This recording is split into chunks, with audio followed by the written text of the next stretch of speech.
What's going on? Happy Monday, everybody. I am Brandon Toy for the Ranty with Brandon show.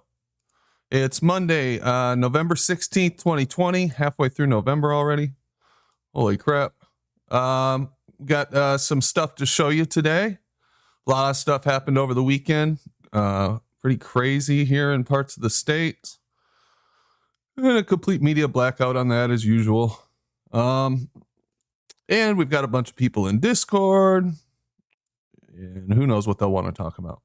Let's see who we got in chat. We have Neo the One, Mike Dornan, Matrix Media, Balanced Truth, YouTube, Brandon C, Allie B, Flat for Life, Rob Keane, Bill G, Ian Adams, and Page 42. What's going on, guys? Hope everything's going good out there. Let me post the link for the Streamlabs. So I'll get that out of the way. There you go. And that is all the shilling that I'm going to do today. I'm going to pin it though, so it'll be a constant shill. Anyway, so why don't I just go to the Discord and see what's going on? We'll open it up. Looks like they're having a lively chat in there, and go from there. What's going on, guys?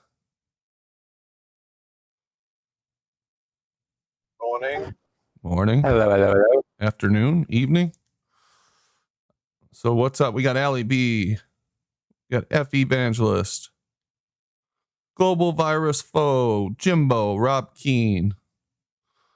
Happy Monday, guys. Or I guess it's Tuesday for Monday, some of us, huh?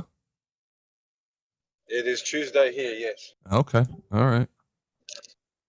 I see. So everything is a day off. Boy, that's weird, huh? Yeah, if you're upside down on this globe, you're a day behind us, apparently. Oh, is that how it works? Okay. I think so. Cool. Yeah, time speed's upside down. Ah, okay. And I see SE Montreal just joined us. What's up, SE? Hey, Brandon. Evening, everybody. Ben Tabernac. So how was your guys' weekend? Anything exciting happen? Anybody discover a new proof for the shape of the earth, or anything like that? Well, we had a big claim and a fizzle from Friday till Monday. Something that was supposed to be a proof flat, and it was just a bunch of hoaxsters. But that's just a side issue and a little blip on the radar map, if you will. Time to move on. It was an attempted spoof and hoax like Paul Logan tried, but at least the effort that went into Paul Logan's was kind of successful, and this one fell on its face about a couple of hours after they tried to get it rolling. So yeah, I saw that. That was pretty rough. Jaren's show, I think it was on Saturday, and then it kind of continued yesterday in Globebusters. Kind of a whole weekend thing. You're right. But if you guys don't know what we're talking about Nathan Thompson. And there was a video floating around there. We flashed it on screen briefly on Friday, but it's a couple of hoaxsters, or at least we're pretty dang sure they're playing some kind of prank, or I don't know if you'd call it a prank, on Nathan. And Nathan believes that these guys have been converted to the flat earth and took them at face value and kind of looked past the signs. I don't know if he's accepted it yet. It kind of sounded like he did yesterday. He's had a bunch of people telling him that they think it's a hoax, but it is what it is. They probably got some good content out of it, and they'll put out a couple hit videos, and then we're going to hear about it for the next 5 years from the ballers. No big deal. Exactly. We hear from them all the time anyway. Who cares? Yeah, it backfires on them, because really, if they had something to present as globe proof, they would. We have lots to present as evidence to the contrary that we live on a globe, and they don't. So if all they can do is spoof and ridiculize, and it looks bad on them in the end, we don't go out there to goof on them because we have something. They have to goof because they have nothing. And it backfires on them anyway. Even if 10 people see it and they like the goofing around, maybe one or two of them might say, well, there's something to this. Why don't I just look? So even if only a few that people get the backfire effect from it, that's still worth it. I ain't worried about it. Right. Joke's on them too, because they think that they're messing around and, let's make fun of this stupid flat earther or whatever it is. Well, the earth is flat. So on them, the joke's on them. Yep. Whatever. And I personally don't really blame Nathan for falling for it. I don't know what the whole story is. I honestly don't even really care if he got tricked and people use it against it. I really don't care.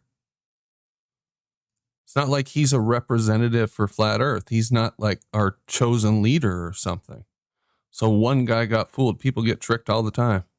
Who cares? Yeah, there is no real leader. It's everyone trying to do their part, educating other, learning more, sharing what they know. It's an exchange. There's no any one person who's, the central guru to all knowledge here. Yeah, exactly. Anybody else got another viewpoint on that, or an opposing viewpoint, or some different thoughts? No? Okay. No, well, I get a comment. Yeah, what's up, Allie? Yeah, how you doing? Just what you guys said there. People get tricked all the time. It's not really his fault. I don't care. Let them have their fun with it. I mean, God knows they need it, right? Yeah, right. It's like there's another subject out there, and people are all in a fuss because Globebusters might want to do a live thing with real life TV or something. That's not our business. It's not mine or yours or anyone's. You know what I'm saying? If they want Yeah. to, they should be free to do it. It's nice that they talk to us about it. It don't hurt, but it's not really our choice or to say whether they do it or don't, or what benefit or non-benefit it'll have. All you can do is, instead of focusing on them, focus on what you're doing. Yeah, I think that's good. That's a good advice, Jimbo, because I used to get all bent out of shape when like that Netflix documentary came out. And like, oh man, they made us look so stupid. And I got really pissed off. But anymore, it's just like, well, so what? It's not what I'm worried about.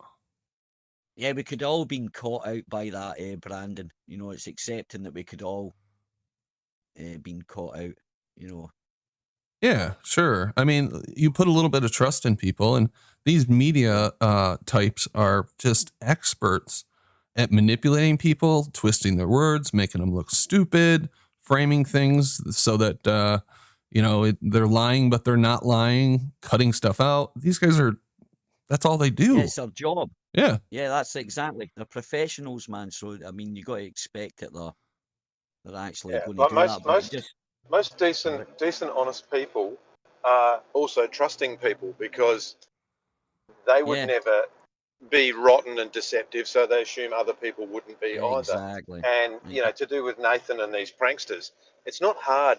It's not hard for a dodgy deceiver to pull the wool over a trusting person's eyes, because the trusting person will give them the benefit of the doubt most of the time until they're proved wrong. So yeah, Netflix the same way with that documentary. I guess we've all got to be a little bit sharper to not be quite so trusting when it comes to the other side of the argument. But yeah, if somebody gets fooled, who cares? It's just it's more a reflection of the trickster than it is of the person who gets fooled. Right. Yeah, exactly. Now, I will say, when I saw that video, because I think Under Pressure put it out, as soon as I saw the duck suit, I was like, what's going on here? Why is that guy wearing a duck suit? And I think that's the comment I made on the video. So, I don't know what they were telling him, but they must have had a pretty good story. But anyway. This is why you don't turn this into a preaching religion, okay? That's what Nathan's doing. He's preaching the religion, okay? You don't go out there and tell people what you believe, because first, the earth isn't flat. There's mountains and valleys and all sorts of different things. So right off the bat, you're pushing a religion. That's all it is. So don't go to people preaching, and this kind of stuff won't happen. And did you see that they told him that it's because of COVID that all the hazmat suits were taken, so they had to use duck suits? Yeah, I mean, that would have been a big red flag for me, to be honest. Yeah, I would have never That would have bought been the that. only red flag. Yeah, yeah. You know, I mean, that was just a bit too much. The hazmat. As soon as they said that, I would have clicked on. But as I said, you know, And they said they were from Harvard, right? Yeah, yeah. And what do you call a doctor who is a shit doctor? A quack, Quack. right? a quack. And what quacks? A duck. Come on, this is how it works. Yeah, yeah. No, I got to be honest. I kept thinking and hoping all along that Nathan was gonna, turn this around on them somehow.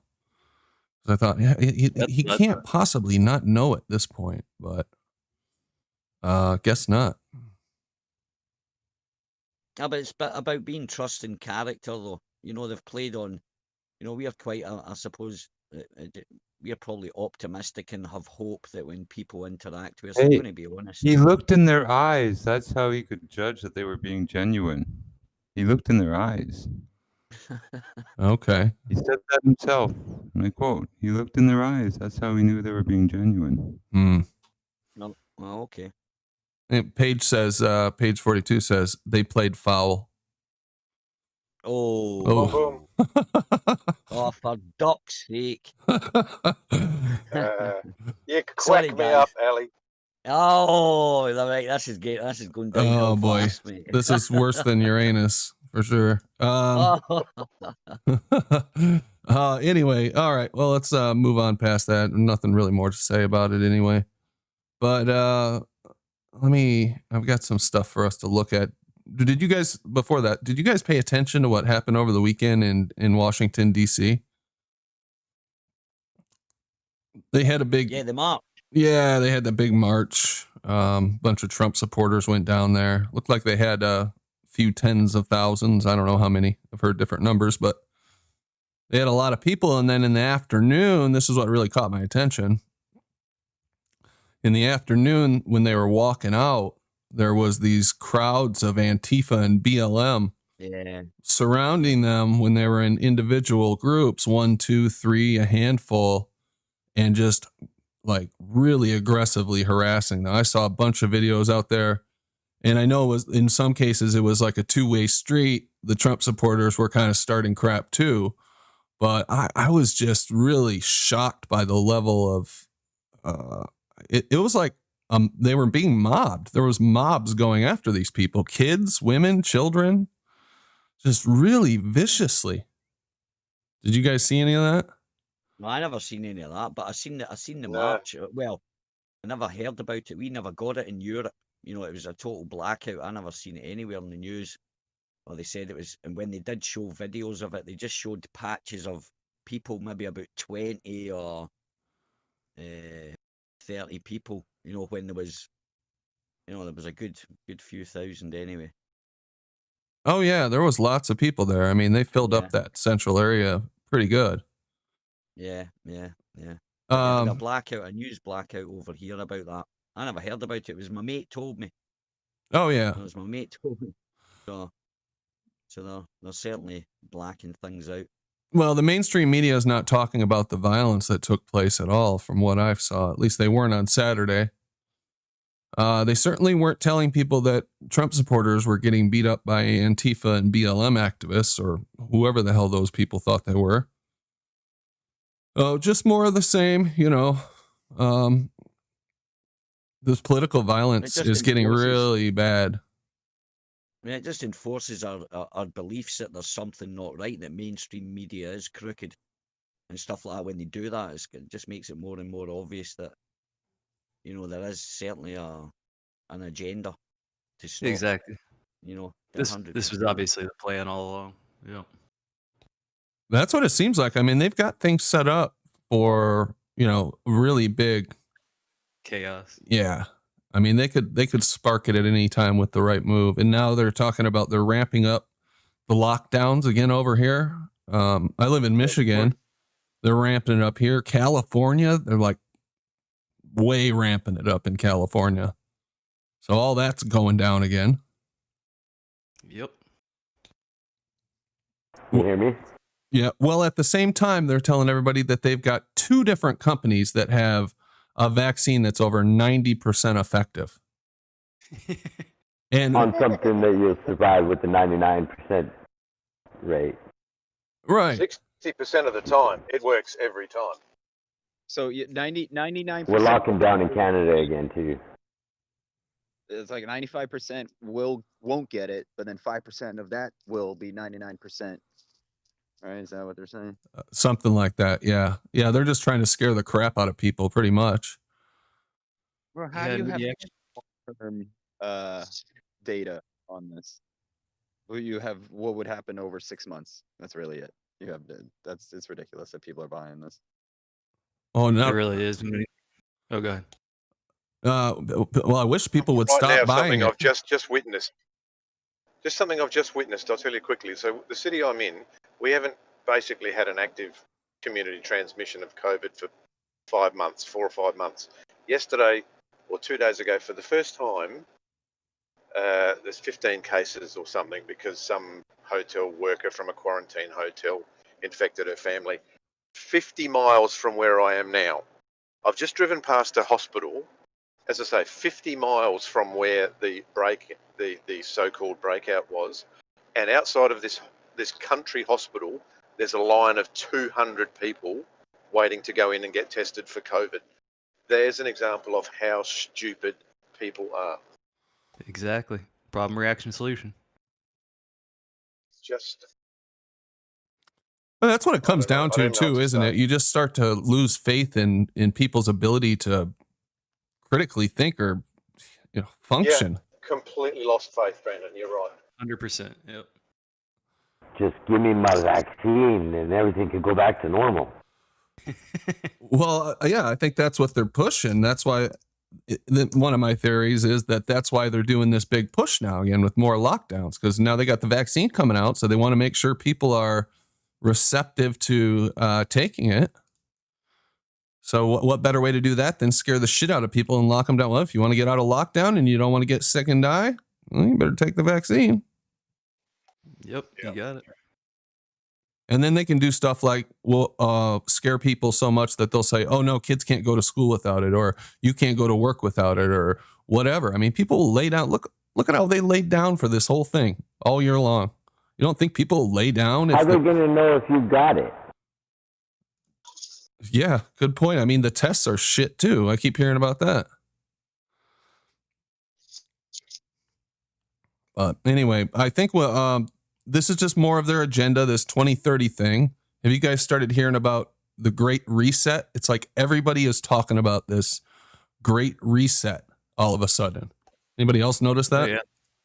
And they're doing it openly. I mean, they're just flat out putting it in our face that, hey, this is what we're trying to do. We're trying to essentially take everything over. Get it, and just be okay with it. Totally. Yeah, I mean, they're putting it in our. They're not even hiding it anymore. It used to be a conspiracy theory, right? Google things? Huh? Brandon, can you bring up Davos, Switzerland's International Monetary Fund? Yeah, I've got some. Try and just pull up their recent Google news. Yeah, well, I've got something I wanted to show you guys right now on screen. I just shared it. And this is from the World Economic Forum. I think this is along the lines of what you're talking about, but I'll look that up in a minute, Rob. So this is the propaganda that they're putting out, at least some of them. Some of it. Yeah, I saw that. Yeah, that's exactly. They just don't want you to own anything, and that way you're completely at their mercy. Yeah, you'll own nothing and you'll be happy? Is that a threat, or is that... What is that? Yeah. That sounds like a threat to me. That's an order. That's an order. You will be happy. Right. Damn right. Oh, and look at what they've got a picture of down here. It's all tied together, isn't it? Yeah. Well, ball Earth. You can see the stars in this one. This is how our world could change by 2030. Who the fuck put these guys in charge of, creating this great new world for us? Who wanted this? Only them. Yeah, but we've allowed it to happen. We didn't know we wanted it until they gave it to us. There you go. I guess. You'll own Brandon? nothing and you'll be happy. Whatever you want, you'll rent, and it'll be delivered by drone. Yep. Is this the whole art? There was a whole article on it where it laid out exactly how they're gonna, make this happen, become a reality. I've got one of those too, and I was looking at the website too. There's a whole website called The Great Reset from these guys. Yep. And it lays down all their sponsors and their partners and all the crap they want to do. It's pretty weird too. I might bring that up. You won't die waiting for an organ donor. What? Why? What does this have to do with anything? Why are they saying this? I don't get that. Does that mean that they're going to... When you brought up, Brandon, you will be happy and you will own nothing.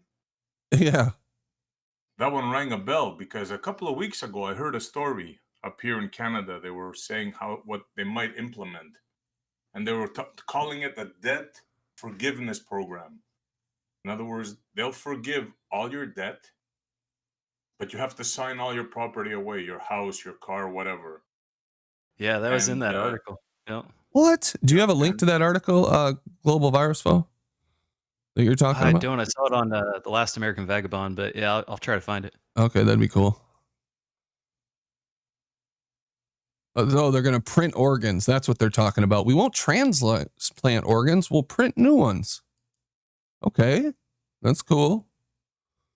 You'll eat much less meat. An occasional treat, not a staple, for the good of the environment and our health. 1 billion people will be displaced by climate change. Really? Or does this mean we're going to move 1 billion people around and say that we have to move them around because of climate change and they're coming to live with you guys? I don't know. I don't know who these people are that they get to make these decisions.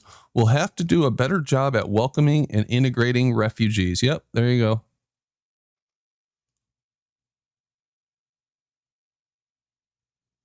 Polluters will have to pay to emit carbon dioxide.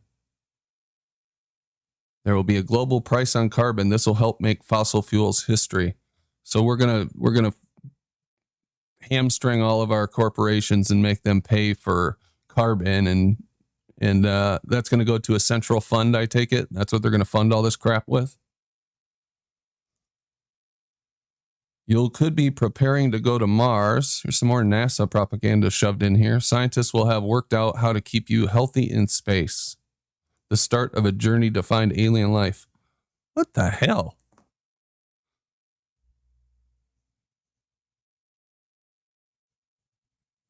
What does that have to do with all this other stuff? Why are they shoving this Mars stuff and alien life crap in here? I don't get it. Because while you're going to be happy, this is what you're going to be believing in. This is your new religion, huh? Yep. Oh, that's creepy. Western values will have been tested to the breaking point. What? You've got to remember they're speaking to a specific group of people. You know, they're not speaking to you or me or whoever's on this panel, but they're speaking to a specific group of people that enjoy them little triggery words kind of thing, you know. I don't know, but they're not talking to us. Yeah, I get what you're saying. This is for their, their followers and their believers. I put the link in chat for this video. Yeah, and unfortunately, the followers and believers seem to make up the majority of this world that we live in. So, yeah, that's what shocks me, that so many people want to go along with this, and they're like, "Yeah, okay, yeah, let's become like a communist utopia. Everything will be fantastic. I won't own anything and all this crap." There you go. I just found it. I put it in the chat. It's just under the general tab, but yeah, they literally lay out exactly how it's all going to happen right in front of us.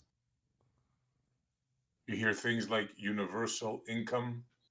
Oh God, yeah. Scary stuff, man. Yeah, they've been promoting that. I think Elon Musk was promoting that. So was that Bill Yeah, Gates. yeah. And That's right. they were Ali. all at it. Yeah. It's just a way to get you to control you. You know, if you accept that, then you're kind of. They did trials actually. I think they did trials in Britain with that in a couple of areas. They tried that out, the universal living wage kind of thing. They done trials. I think last year or a year and a half ago. They were talking about it. But it's just a way to get you dependent on the government. That's all, right? You know, and if Just imagine, hey, Ali, and everybody owns money, right? Everybody's in debt, right? So imagine now you own like $50,000-$60,000 in credit cards, a car, and somebody comes up to you and tells you, okay, look, man, everything will wipe everything out. The only thing is you're gonna have to take this vaccine then That's it. and sign away everything. I can. Yeah, it says, exactly. Oh, it sorry. says, I own nothing, I have no privacy, and life has never been better. Holy What? cow, man! I'm No. telling you, man, that's the plan. That's the plan. Bloody hell! In Britain, they're talking about that after 2030 they won't be selling new diesel or petrol cars in Britain. That's what their plan is. The government's plan is to stop all sale. You'll still be able to buy a second-hand one, I think, but I think they're beginning to phase out. And I think there was something about you wouldn't be able to get a driving license after that as well. You know, so you wouldn't be able to apply for a driving license. Now, there's some heavy crap coming down in the next 8 years, man, or the next 10 years. Oh, And yeah. they seem to be ramping up. It's got really, really fast now because of this, this so-called deadly killer thing going about. They seem to be taking advantage of it, right? If it wasn't part of the whole plan all along. Yeah. Well, there you go. I talked to my mate about it tonight, actually. How they were creating, how they've already know what society is going to be like or what things. So what they do is they create the kids out of school, you know, the adults. So they're actually preparing the mentality of people pre-hand so that when they get to 2025, they'll be making the decisions that have been sort of pre-programmed on their world view, you know, given a world view. Then when they become of age to, you know, make an impact like work and jobs and stuff like that, is that they've already been prepared for it. So they've created the society ahead of time, knowing that they're bringing in the kids behind us or the people that are just beginning school now, 15, 20 years down the line. They'll have that society prepared for these basically robots or, people that don't think for themselves. Huh. They definitely plan it years ahead, like you said. You know, they know what's coming. 100%. Yep. Scary stuff. This is a member of parliament here that's written this, huh? Somebody was saying there's some author notes in here that might change our mind. Where's the author notes at? Author's notes. Some people have read this blog as my utopia or dream of the future. It is not. It is a scenario showing where we could be heading for better or for worse. I wrote this piece to start a discussion about some of the pros and cons of the current technological development. When we are dealing with the future, it is not enough to work with reports. We should start discussions in many new ways. This is the intention with this piece. Okay. But it kind of lines up with what they're saying, doesn't it? Exactly. Yeah. He just has a good heart. That's all. He just wanted to warn us. Not like he's from the World Economic Forum or anything. All right. Okay. Yeah, it's just a disclaimer. That's just a disclaimer. Oh, yeah, I'm only starting a discussion, guys. I'm not, it's okay, guys. It's just a discussion. I don't really want you guys to live in a communist utopia of my making. No. All right. Oh, we should trust her. We should trust Ida. I'm sure she's just a lovely person. Definitely. You gotta love Ida. Welcome to 2030. I own nothing, have no privacy, and life has never been better, said the fucking zombie. What the hell? What does this mean, though? Western values will have been tested to the breaking point. What the hell's that mean? Yeah, that's weird.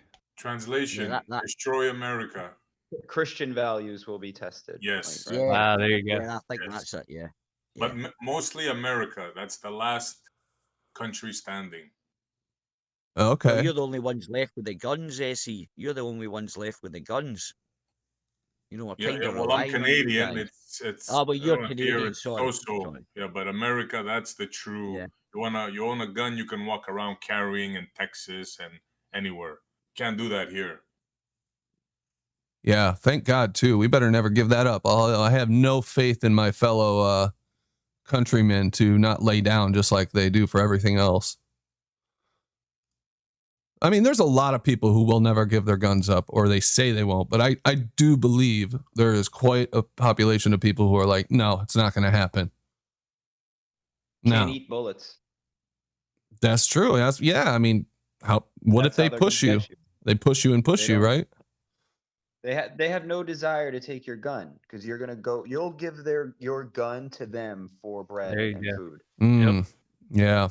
So they know it. Like this is why the only way to win is to. The idea is that the system needs you. Without you, it dies. But you don't need the system. So that's the answer. The system needs you. You don't need the system. So you remove yourself from the system and live off the land, and the system will die. Yeah. Right. But Well, nobody like wants so to that come out and it go has for to it. happen. It has to happen en masse, kind of thing. You know, you would need enough to create that snowball effect that everybody goes. You know, and there's a lot of it's a Only shame the that ones that because are. There's like half the population that is supporting everything, maybe even less. yeah, So you just yeah. need those people. Think of how many people don't do anything, right? They just get a check for whatever reason. Like they're not out there making things happen with their two hands, you know? Yeah. So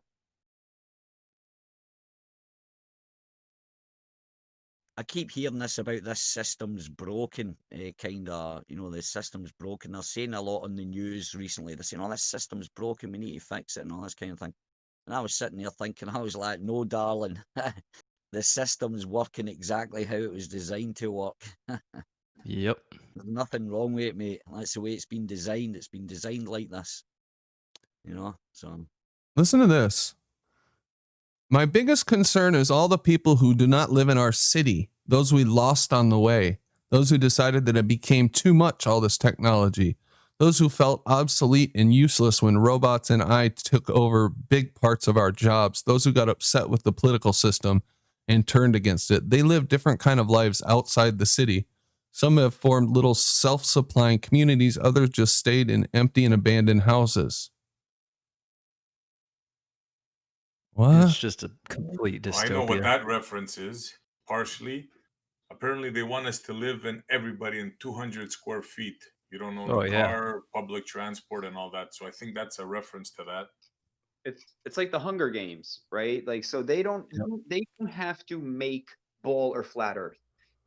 We separate ourselves, right? You don't need to make California anything, or you don't need to push people to look at California. They are just flocked there. The people that are liberal, whatever you want to call them, have flocked to California. Nobody forced them. So it's the same thing with this. You just let the people kind of do it themselves almost. Yeah. Yeah, it's pretty freaky, man. Checks and balances that underpin our democracies must not be forgotten. What does that mean? Obey. What are they talking about? What would prompt them to put that in there? Oh man, this is. You know what this is? I just figured this out, bro. This is conditioning. Yes, to a T. Slowly but surely, this is conditioning, brainwashing.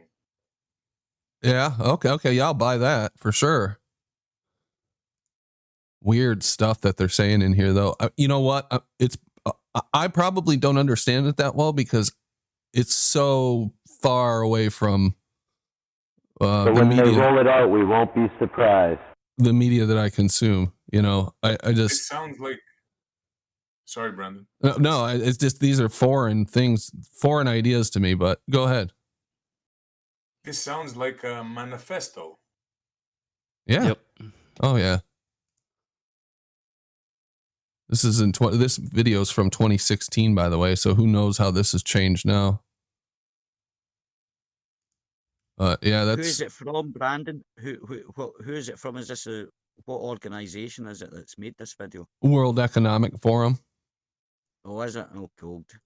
Yeah. Ah, well, yeah. Yeah, and then they had this Great Reset website. Let me see if I can bring that up real quick. I'll just show that to you.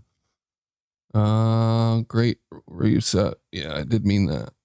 Here it is. The Great Reset, World Economic Forum.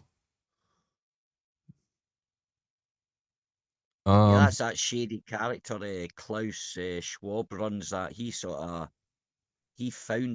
actually founded that kind of thing. So it's not really a government organization. It's just a group of people that have got together and they seem to have got themselves into a nice little position of power for some reason. But there's a great interview with him and he basically lays out all that reset and how it's going to be the hardships that we have got and we have got to work together and we have this and we are going to lose out on this and you know life's not going to be the same, we'll have to learn to adapt. And I'm like, who's this we? Do you mean us? And you're not involved or something? But quite a shady character, sounds like a James Bond villain actually. Yeah, Schwab. they had listed like their goals in here somewhere, and it was all this stuff about like take care of the environment, like all these big things, and then in the middle of that it said establish LGBT equality. Like it was just stuck. I'm like, what? Okay. All right, I don't know what those have to do with solving world hunger and stopping the environment, but Because it goes against Christian values, right? A Christian can't accept a homosexual act, right? Because it's not a natural act. So you basically like you put it to. yeah, maybe. That's a war on religion, no doubt. It's definitely a war on religion. They're trying to destroy the religions or people's faith. That's just obvious. You know, that's just a given. Well, they're trying to remove any semblance of a barometer of like actions, right? Yeah, Like morals. anything could go. It's just you just got to Yeah. frame it in the right situation. That way, the government can do basically anything. The government can kill, right? They tell you not to, but then they do it all day. They tell you not to steal, but then they do it all day, right? So it's just telling you what you can't do while they do it. Yeah, basically put right. Mm. And they've got a ton of partners too, like Amazon, all these huge companies that they're working with. Yeah, Amazon's going to be the one that does this, like the delivery thing.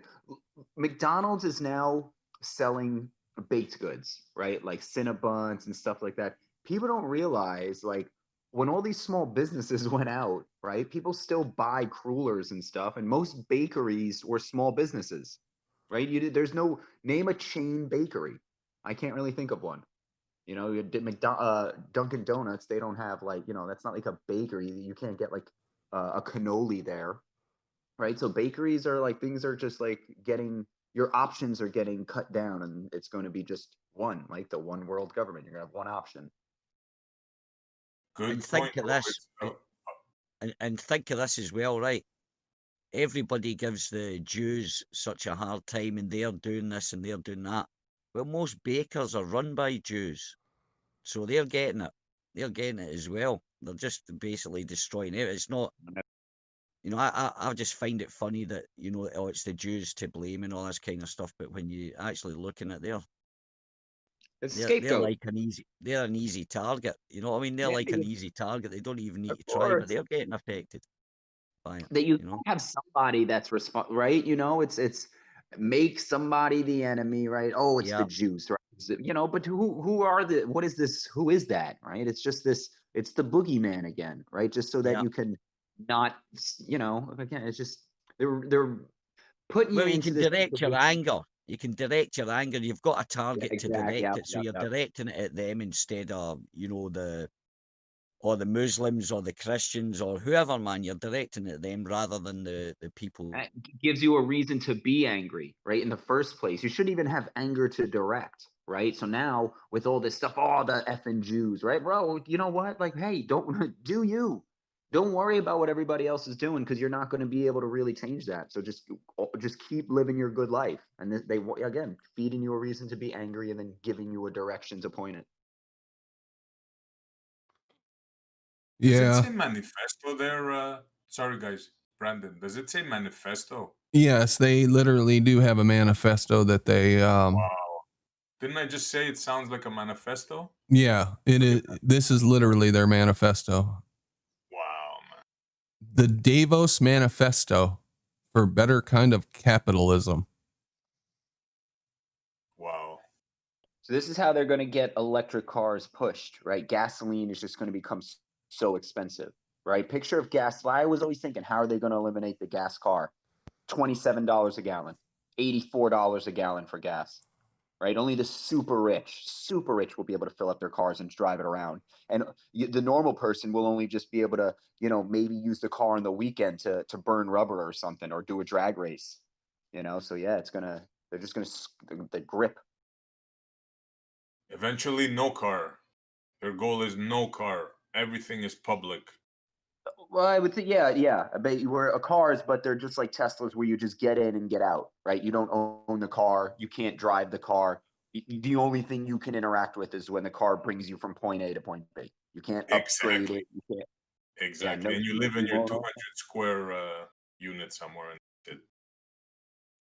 Bro, there's apartment complexes here in Florida, right? Where I know people that they don't leave the apartment complex because there's jobs on the apartment. I was one of those. I worked on the apartment complex and lived in the apartment complex. Now they have places where there's food and all these goods and services in the apartment complex. So you can go food shopping, you can get your nails done, your hair. You never leave a 1 square mile little apartment complex. You're like in a little box, little cage. Yeah. We have an underground city here in Montreal. In the winter, you can walk like I don't know how many miles underground and go into different The buildings. fall of the metro last empire is stations. upon us. It Yeah, was You a can live pleasure in knowing the Montreal few and that never had put the on a eyes winter coat and to never see face it. winter. Jimbo knows the story. Go to theaters, take out books from the library, never set foot Thanks, Godzilla. I'll read it in a minute because I think you got stepped on. there and live in Montreal all year round and never step outside. Bro, they're talking they want 50% of the earth designated for only wildlife, right? So that means half the world you're not allowed on it. And it's your world, right? Imagine something made for you and somebody else is telling you can't use half of it. Well, they made black ink on a piece of paper and people are obeying it. So it's the problem of these talking leaves again. How much power are you going to give a piece of paper? Oh, the burning book. Well, this wouldn't scare the crap out of me so much if, people are elders and people were getting together and going, we got to plan this, we got to plan that. If they didn't lie to us constantly and we actually had, leaders who didn't lie, but maybe that's not even possible. I mean, this is a pipe dream. Just do the opposite, right? It's like that old riddle, like you get to a bridge or a fork in the road and there's two brothers. One always lies, one always tells the truth, but you don't know who's who, right? How do you know which way to go? Well, you just ask one, what would your brother say? And then you do the opposite. So they're going to lie to you. So if they're telling you, oh yeah, come into the cities, you want it, okay, just do the opposite. Yeah. It's pretty good bet there. Behavioral sciences and the role of the media. I bet you there's some pretty good nuggets in here. But they are talking about this a lot now, this great reset, especially with COVID coming. So don't be surprised when you hear it. That's what they're talking about is this crap. Godzilla, it did work. The Streamlabs did work this time, but he said the fall of the last empire is upon us. It was a pleasure knowing the few that had the eyes to see it. Same back at you, Godzilla. Thanks for the $5 Streamlabs. All right. So that's that. Anybody else got anything else to say on that before I move on? I'm sure we'll hear enough about that soon.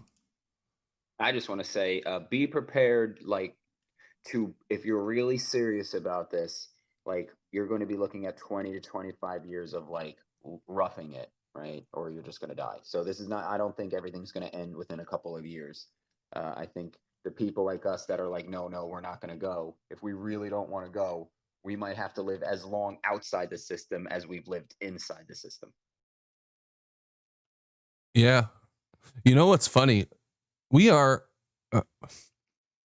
there's a lot of people in flat earth or in so-called truth communities or in these circles that are around like the same age, like 30 to 50 years old, that whole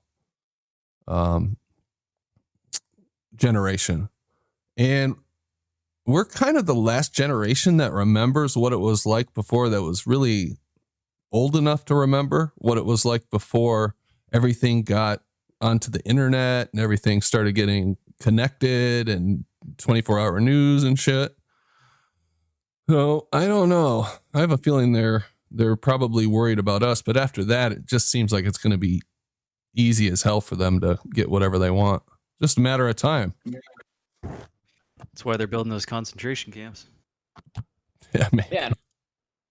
Picture how people, I even spoke about this before, the more aware, and you're not just going to have a kid if you can't take care of it and provide it so that's another way. They're like, all the people that kind of think the way that truthers think would be more hesitant to have a kid in the system until they're more prepared, and this is going to lead to less truther kids and therefore outnumbered. Well, they're going to be able to throw a lot under the umbrella of a reset too, not just 210-foot square homes.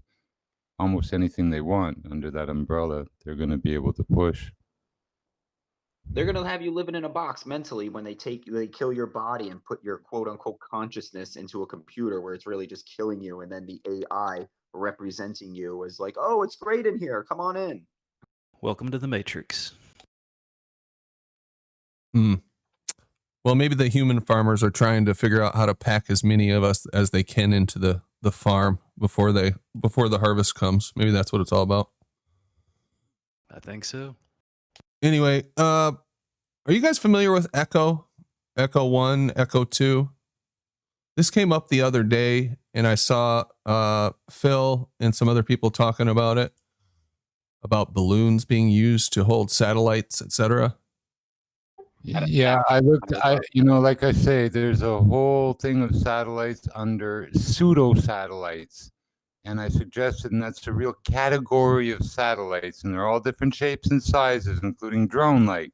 And I suggested people look those up before, because it's what they whoever they are, classify them as pseudo satellites. So that's what they're called. That's what I'd look them up as. Whatever else you want to call them, Echo, nut job, cornhole, I don't care. They're classed as pseudo satellites. So if you want to find out about Echo, it's a pseudo satellite. It'll be classed, and information will be under pseudo satellite. It was the first American satellite, a balloon coated in silver paint. That's all it was.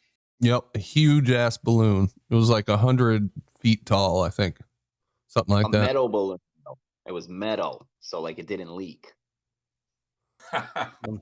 Yeah.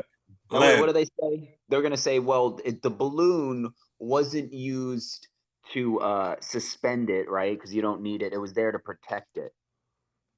Right. Yeah, they say it was shot up by a rocket. Just so we can be clear. And then then the pressure difference inflates the balloon, right? Yeah. And then that balloon that doesn't need to float, it's just protecting the thing from the nothing in the atmosphere. Well, evidently it had some kind of powder in it that reacted with something up there, and that's what inflated it. It like created its own gas with this powder. I can't remember what it is. I've got it on a article somewhere. Well, if it's creating its own gas with powder, it's probably baked beans. Okay, yeah, I'll buy that. 100-foot diameter, 30.5 meters. Bro, at 1,000 miles up. That's what I Four was just times as high as the ISS. Four Yep. times. That- How's that happening if you're seeing like the downward falling?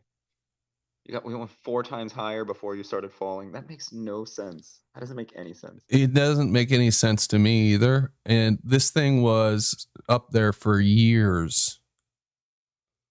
Like, it didn't come down. They launched it in 1960. We'll find out how many years it was up there in a minute, but it was up there for years. I think it's 9 years. I think I read. Yeah, it was something like that. I should probably bring up some of the other articles that I have, but I'm just kind of going through this video to show people what this is.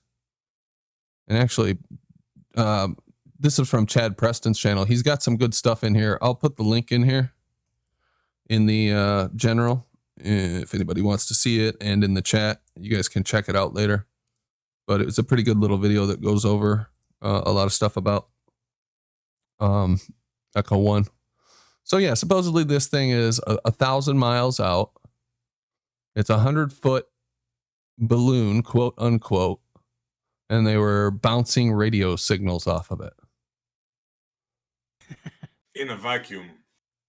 Yeah, let's see here. Let's not forget that. Ooh, I wonder if this is supposed to be real footage. Probably not, huh?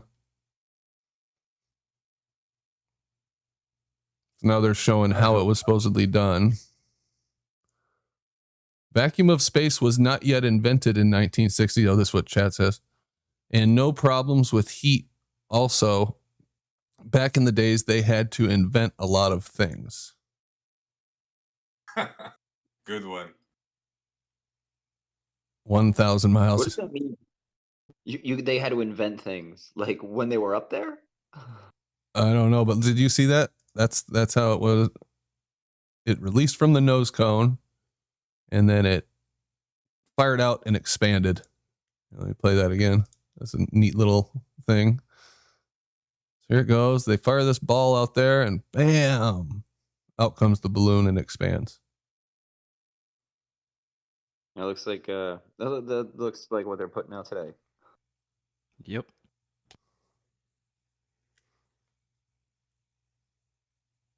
I don't know if I buy any of this. That they sent it up in a. I don't know if I buy if they actually sent it up in a rocket at all. That it was 1,000 feet up. That it wasn't an actual balloon. The material interests me. How it survived the pressure, the lack of thereof. Oh, look at that! Looks like a video of it expanding. That's what I'm thinking. Is that supposed to be it? Yeah, that's supposed to be it expanding. I don't know. But if it's up at like 1,000 miles, how did they get a video of it? I don't know if this is a test or what. I mean, that's a big As it freaking goes balloon. 922 miles into space, the experiment They is a said, complete. I remember reading like when it was unfolded. I think they said it was like 10 acres of freaking material. Yeah, it's big. Now what is this? So yeah, no. I think this is what they're doing. They're just floating crap up That there. thing is like 300 feet tall. And he photographs himself in his strange spaceman outfit. Yeah, it's tall. Yeah. Okay, then now this is some fake shit right here. Does that look real to you? See what they're saying. When Major Simons comes to land again 32 hours later, he has spent more than a day, 19 miles. Oh no. I wonder how much of this is actual real footage. I think like there's always truth in the lies, right? So I think a lot of some of this stuff, I think they are using balloons because a balloon floats, right? Like if you just like logically, what could stay suspended above our heads? Things that we've seen stay suspended above our heads. Balloons. Balloons don't need any type of like motor. They just float, right? So what are they probably using? Balloons. Look how much weight it's able to lift.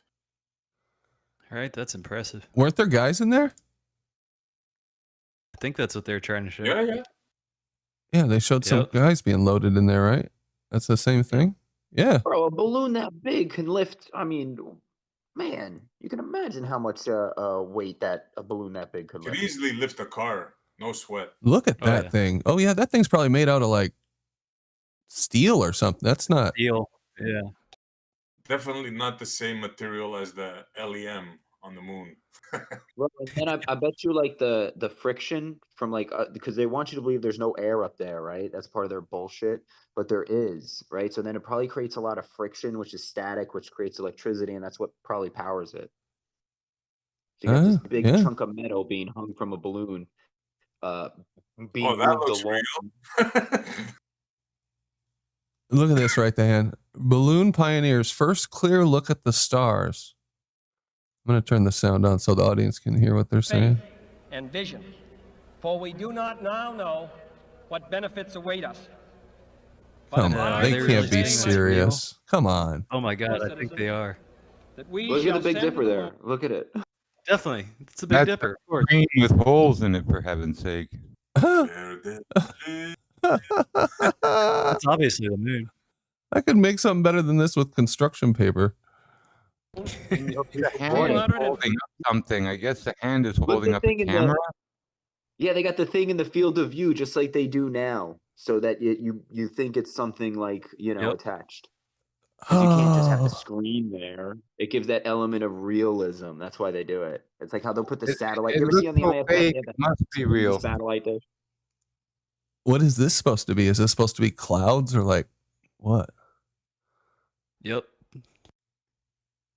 Wow, that's fake as hell. Is it any of the ballers out in chat want to come in here and defend this and tell us this is real or what's going on with this? I would love to hear an explanation for why they put this footage out.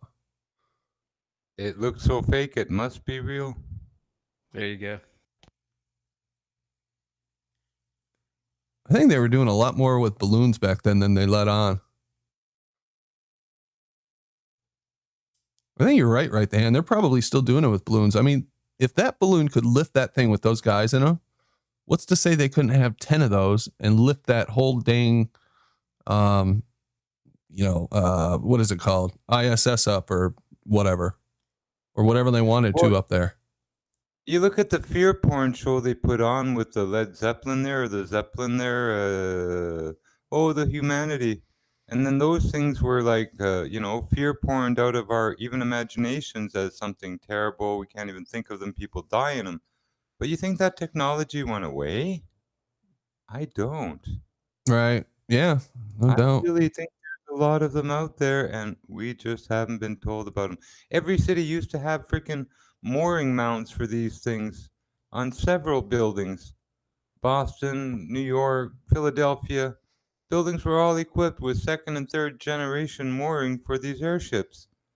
There must have been hundreds of them. Where did they go? Yeah, I've seen that too. That's one or two or a few military ones when, finally this commercial one, the Hindenburg, went down with a bunch of elite bankers on it, by the way, Empire State Building had one of those on it too. Isn't that why the top of that's like that? It still does. It was the the Empire is for the new Empire. It was to accommodate these airships coming from Europe. Yes, other continents. And what is this supposedly?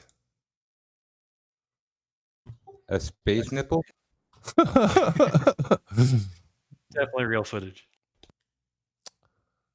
Yeah, I just don't know how you can look at this and go, oh yeah, it's all real. Well, what do you think? What they put out now is any better? Floating circles and nothing, like these little black circles. Go to the moon and do the other hot thing. That's just the best right there. Oh, this is just amazing. Does anybody in chat think this is real? Anybody listening to the show think that this is real? Tell us if you do. Tell us why you think it's real. This Balloon Pioneers first clear look. Mr. Mr. Sensible, tell us why you think this is real. Somebody make a video about how stupid we are for not believing that this is real, please. Okay. Well, yeah, I thought that was a good video. So thanks, Chad Preston. He's only got 68 subscribers. He puts quite a few like compilation videos together and stuff. I'm going to subscribe Ranty to him. There we go. There you go, Chad. Subscribe to Chad Preston. So that's that. Any other thoughts on Echo 1? I could bring up my research on that sometime. Let's see what else I got. There's Echo Beach, but it's far away in time.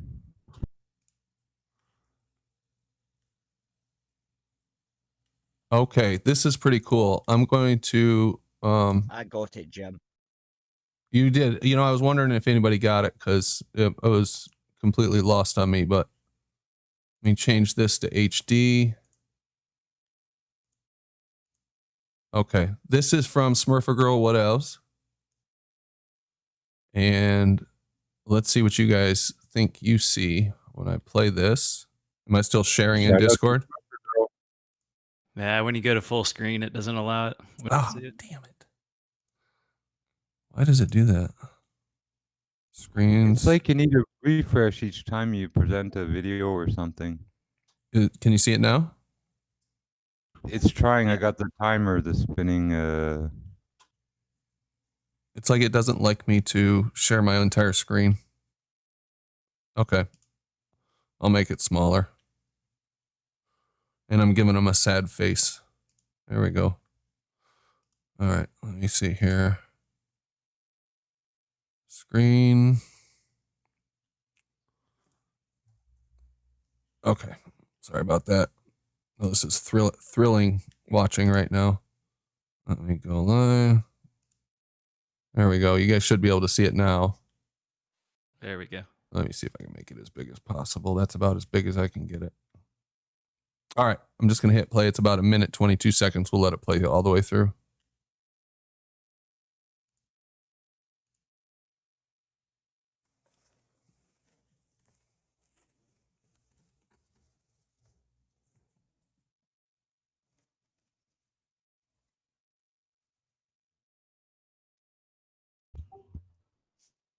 Yeah, well, those things, the orbs you're showing here. Ah, somebody did see it. I didn't want to say anything. Oh, yeah, I can see them.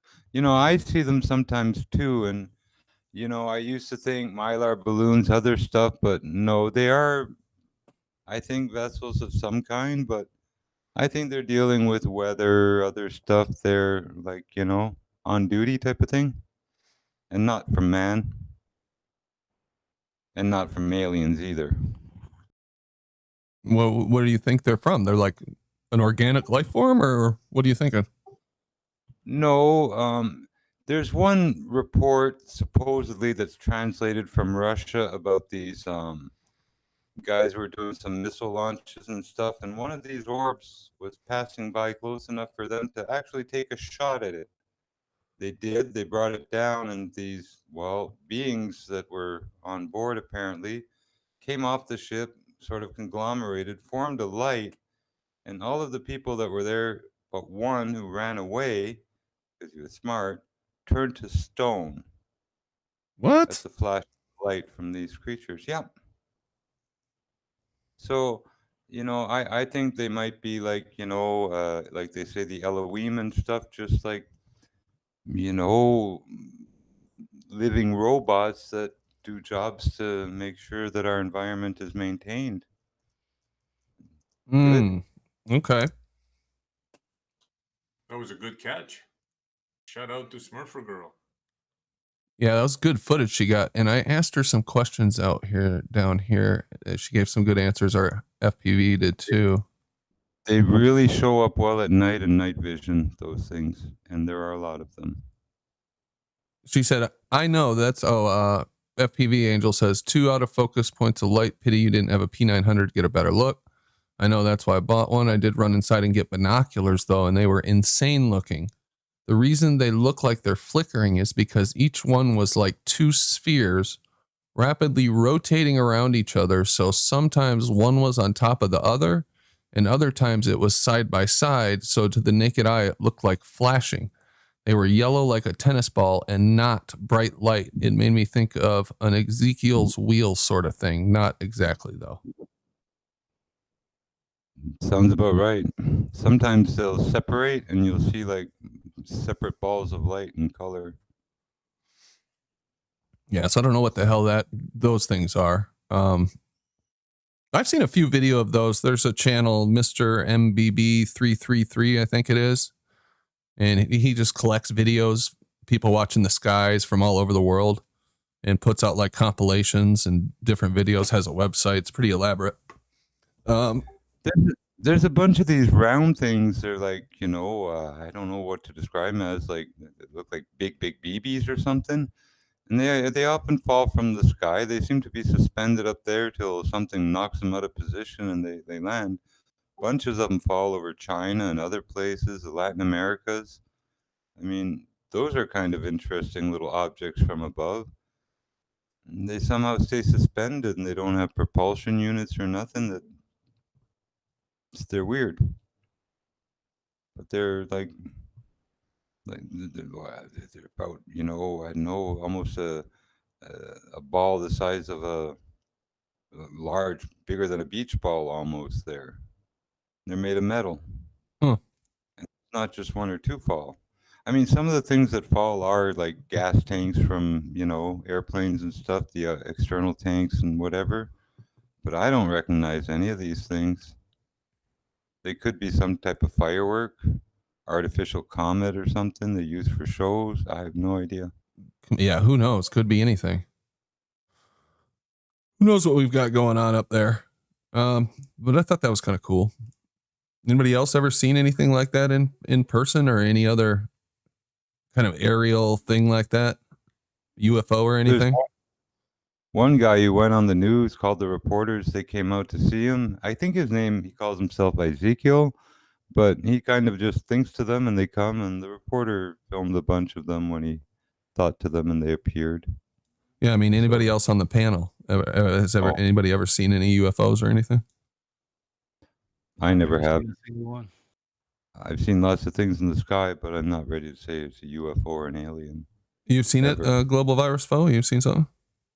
Oh, I said I've never seen a single one my whole life. No, me either. And I've been looking too, man. Yep, me too. Like, I want to see one. Too bad Travis isn't here. I had a video of him, some of his footage. We'll wait till he's on the show to take a look at that. I see we've got Ranty Flat Earth in the chat here. What's up, Ranty? In the Discord. You there? Oh, if you're talking, no sound's coming. Let me see what else I got in here. Maybe he's having some audio issues.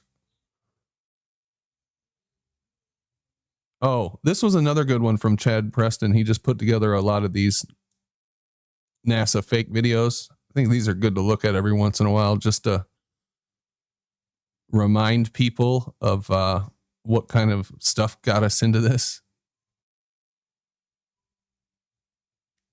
And I don't even know which of these is legit, or I don't know. What do you guys think? Have you guys seen this one before? If you know a debunk for one of these, you guys can still see my screen, right? Stream. Yeah. Okay. If you know a debunk or think you have an alternative reason for what is being said here, why it's happening, why it's kind of a NASA gotcha, say something. But some of these look. Frozen. Oh, there it goes.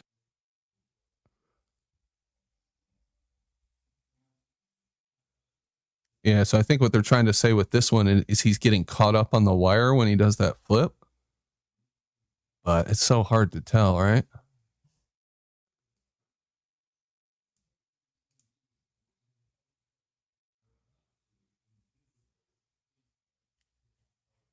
See how his arm kind of got caught up back there?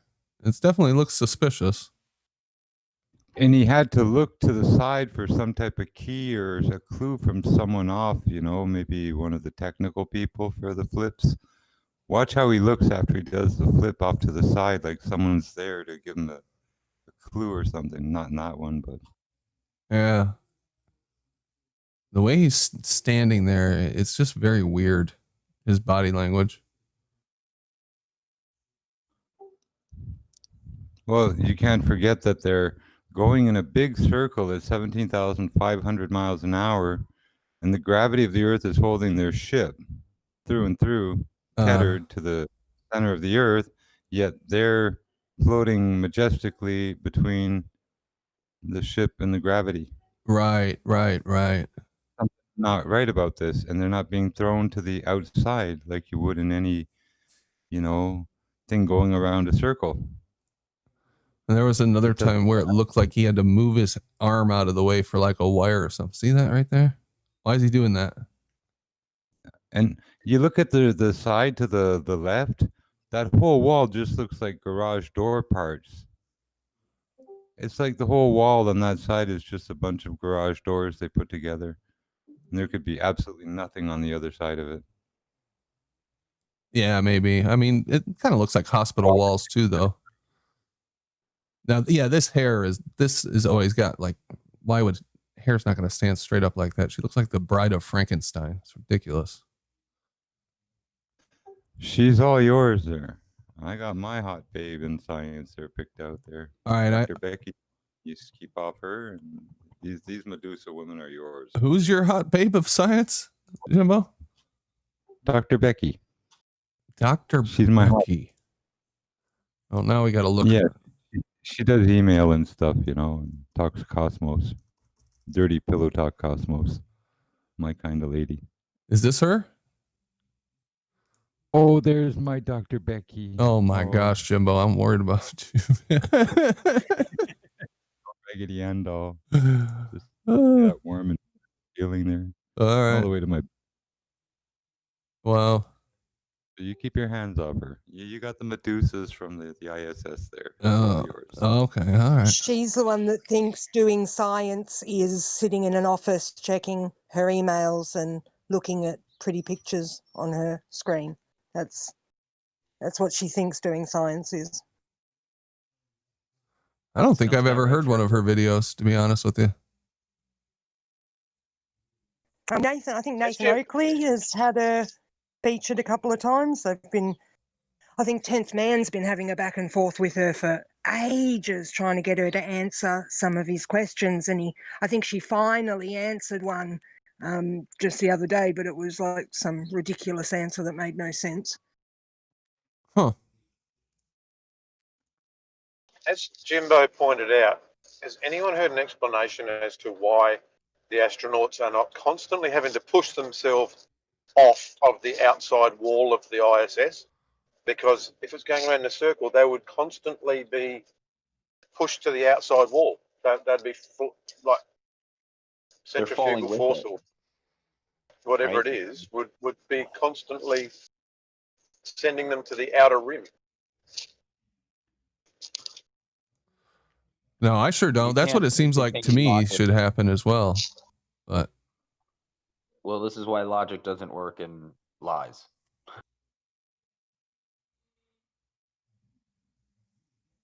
oh, what's going on with this one? Oh, he's like moving his arm around something that's invisible. Yeah, they do a lot of shit like that. And it's not a smoking gun, but it's like, why are you guys always acting like you're moving your arms around wires and shit that we can't see? Because they leave crumbs on purpose, right? Why do you think they do that? Why would they? They're keying out stuff, and they have to. And the technology for 3D, it's not perfect yet. There's going to be little glitches, and they could, they would just not do it live. They could just record it perfectly and release it.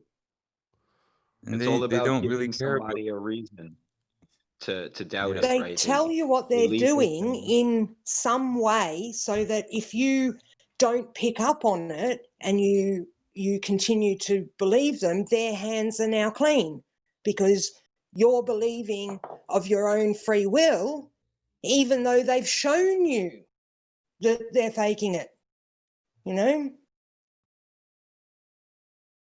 Yeah, I could see that. I mean, all you have to do is look at the 0G plane, look at a woman in the 0G plane compared to the ISS. I mean, Yep, they look nothing alike. if you can't see that there's something seriously wrong, then you deserve to be fooled. Sorry. And that's the way the elites think too. Like we're showing them, we're putting it right in front of their faces. These idiots still believe us. So, well, it's their fault. That ties exactly back to what we were talking about with how they're just shoving the plan right in our face about all of this. I mean, it's just, hey, if you can't see it, it's your fault. Yeah, the Yeah, the they'll tell you, 2030 right? stuff. They're Survival, telling us what they're doing. evolution, survival of the fittest, right? So they're who's gonna make who's smart enough to see it, and who's gonna be fit enough to survive it. Yep. Fool me once, shame on you. Fool me twice, shame on me. Can't be fooled again. Yeah, you said it the wrong way, Jimbo. Yeah, can't get fooled again. I think one in the hand can be, or two in the hand can be a heck of a mess, you know? Like, you're supposed to have a bird in the hand. Oh, yeah, bird in the hand can be a heck of a mess. I haven't heard that one. Oh. Is this what's her name's husband that got shot down in Arizona? No, that would be one of the Kelly twins with the "Hold Me Now" song there. Okay, this is one of the Kelly twins, right? I'm been shot in the head, and I'm married to an astronaut, and he's my hero. Yeah, that footage is pretty rough. I gotta admit, Rough. That was fun. it was pretty fun. The lady with the if fake you don't, bullet. if you don't take it serious, right? You know, like if you take it that they're lying to us, then this is a person who's playing a role.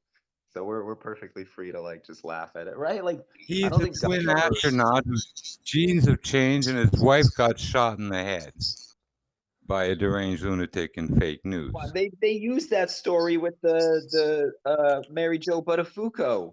Come on, I saw that one already. Come up with some new shit, guys.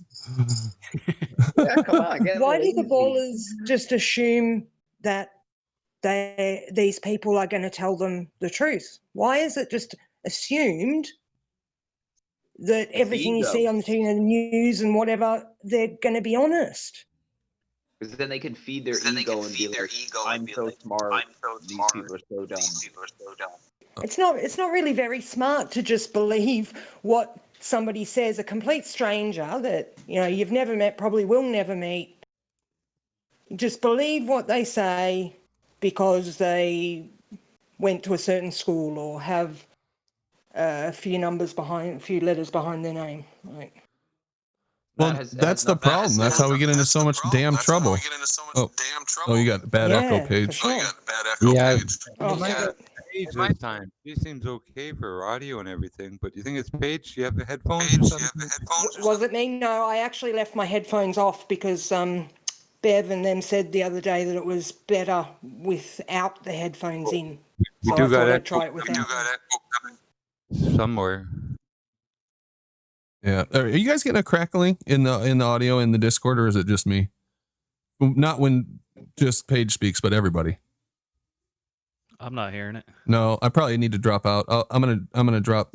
I don't know if the audience is hearing that or not, if it's just me, but I'll be right back.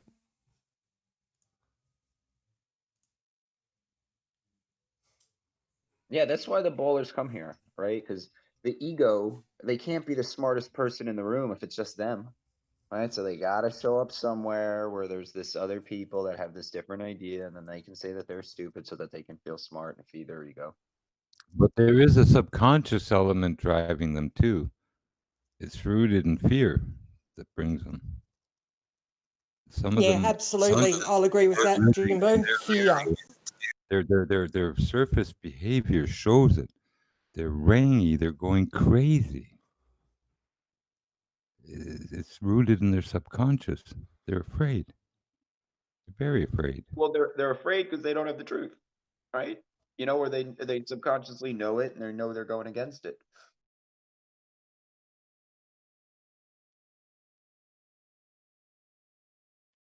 Like I'm never afraid. I can't remember the last time I was afraid, right? Because what this world is, there's nothing to be afraid of in this world. That's how I feel. And, you know, Yeah, same. I'm There's not. nothing to be afraid of. silly enough to think that when I get to the pearly gates that they won't be locked, chained shut, and maybe a little reinforced to keep me out, you know? So, you know, even though I know there's a creator, I know my past. I know I got a lot of atonement to do. I know that odds are pretty good I won't be getting into heaven this time around. Well, see, No matter Timbo, what. that's where you're already ahead, because the people who won't get into heaven are the ones who are in your position now, but saying they don't have anything in their past, you know, that they haven't done anything. You know, they still think they're these perfect people. It's people like you who can look at their life and go, yeah, I've been pretty shitty sometimes. You know, I don't really deserve anything. It's those, you know, it's those thoughts that I think the creator wants, not, you know, people who won't. I can still be pretty shitty sometimes. I lived, I learned, I made mistakes, but I don't have to continue in them, and I can be a bit different a person. And I think I am for the past 6 years since I found out the earth was flat and stuff. It has changed me for the better, not for the worse. It's the same. You got to be able to start over. Yeah, same.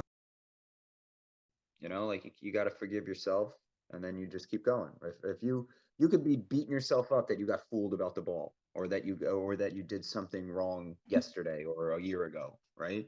That's why the whole night and day, right? Like when the new day comes, you have a new chance to do everything right, and your all of what you did wrong shouldn't be dragged along with you every day, because then you're never going to be able to do good, because you're always going to be No, but you can't looking forget it either, though. But yeah, you don't drag it with you. You know, it's past, Yeah, it's done. the only Learn thing you from it. remember is yeah, the Beat it.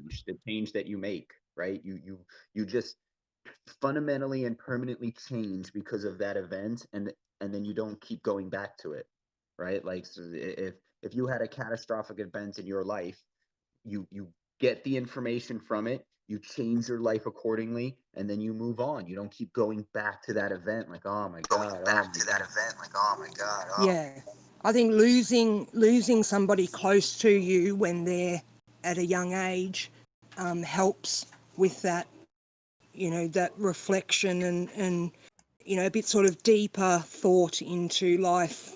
You know, I mean, when I lost my partner, my boys were very young, and it just changed the way I looked at everything.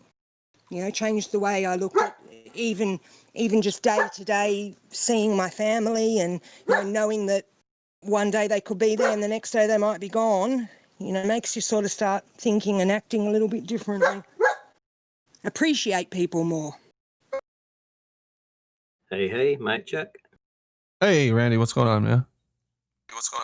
Ranty. Hey, I've got it sorted.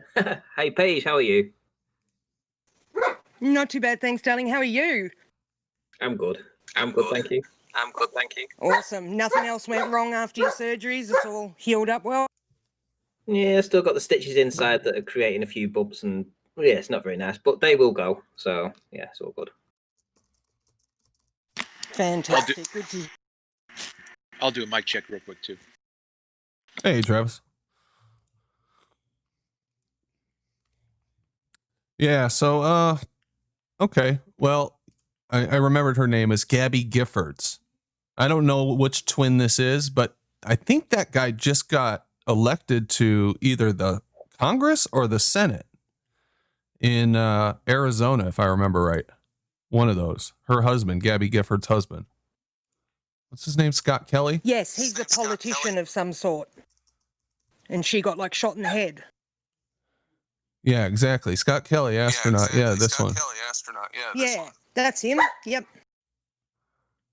Let me see here. I think he is twin brother. Okay, his identical twin brother. So it's actually Mark Kelly that became the senator.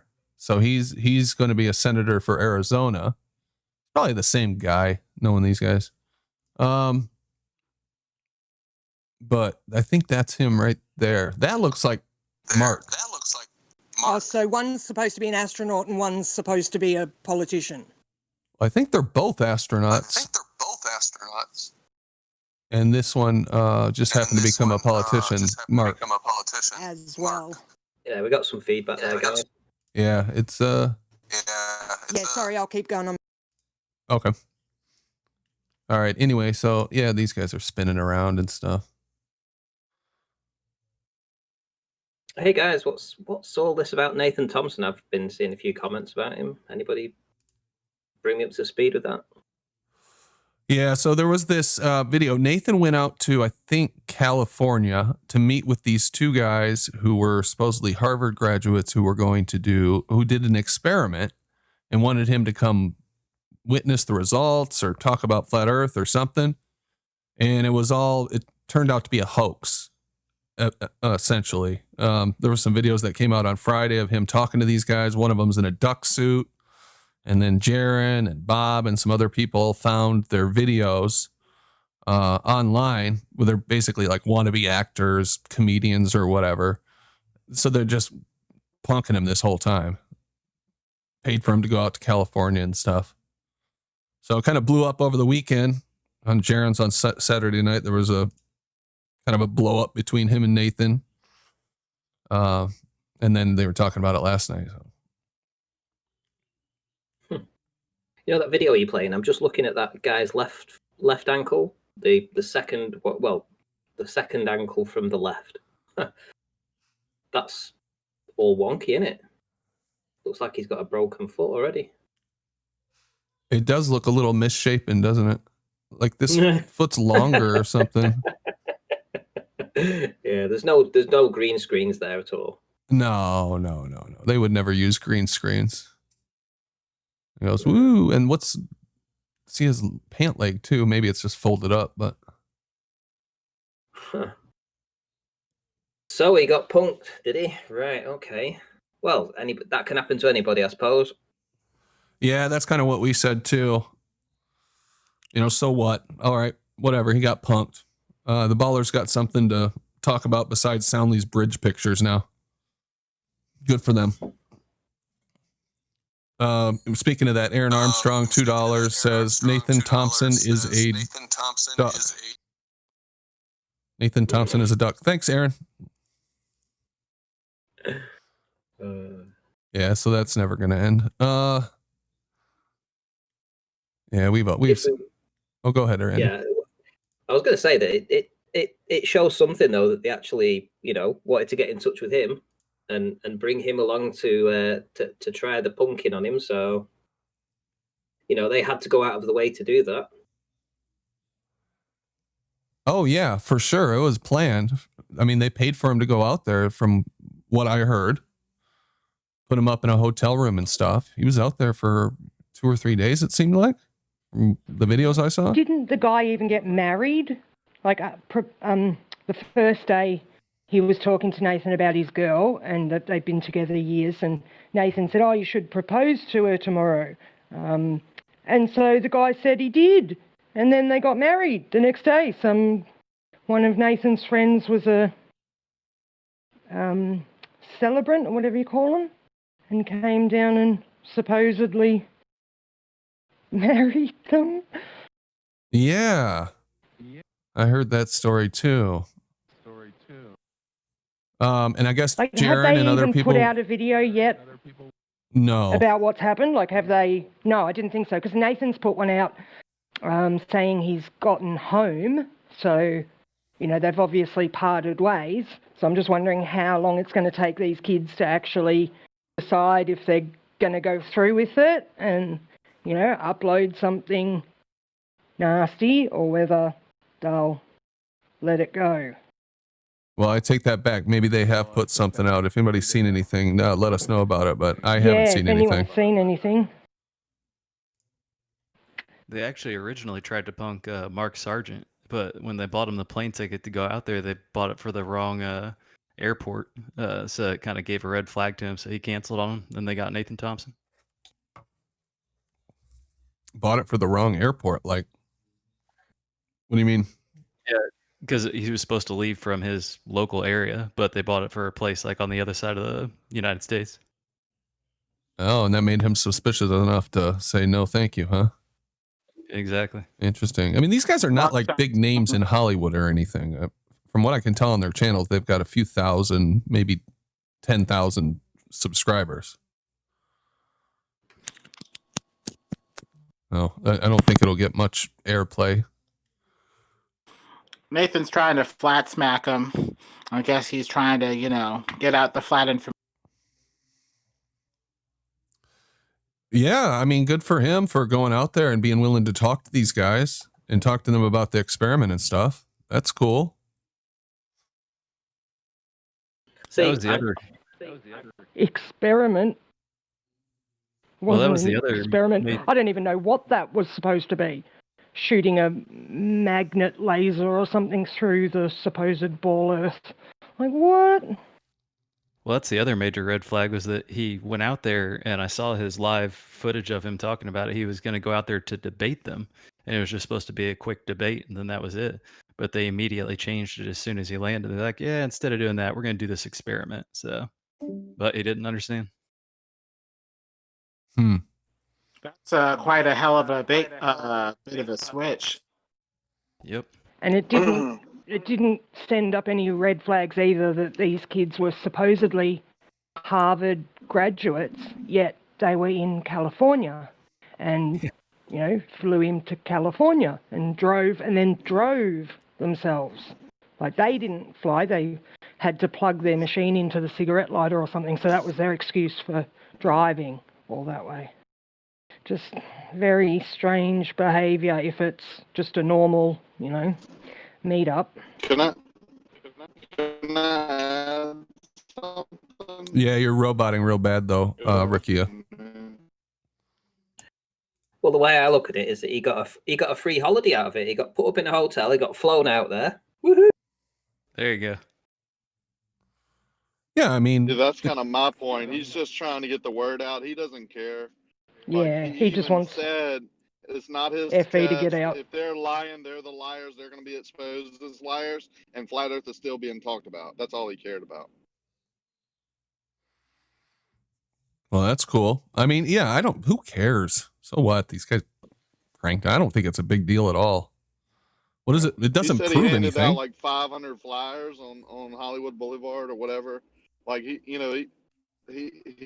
doing what he's being Nathan. That's all he's doing. He's traveling around handing out flyers and talking about flat Earth. What's wrong with that?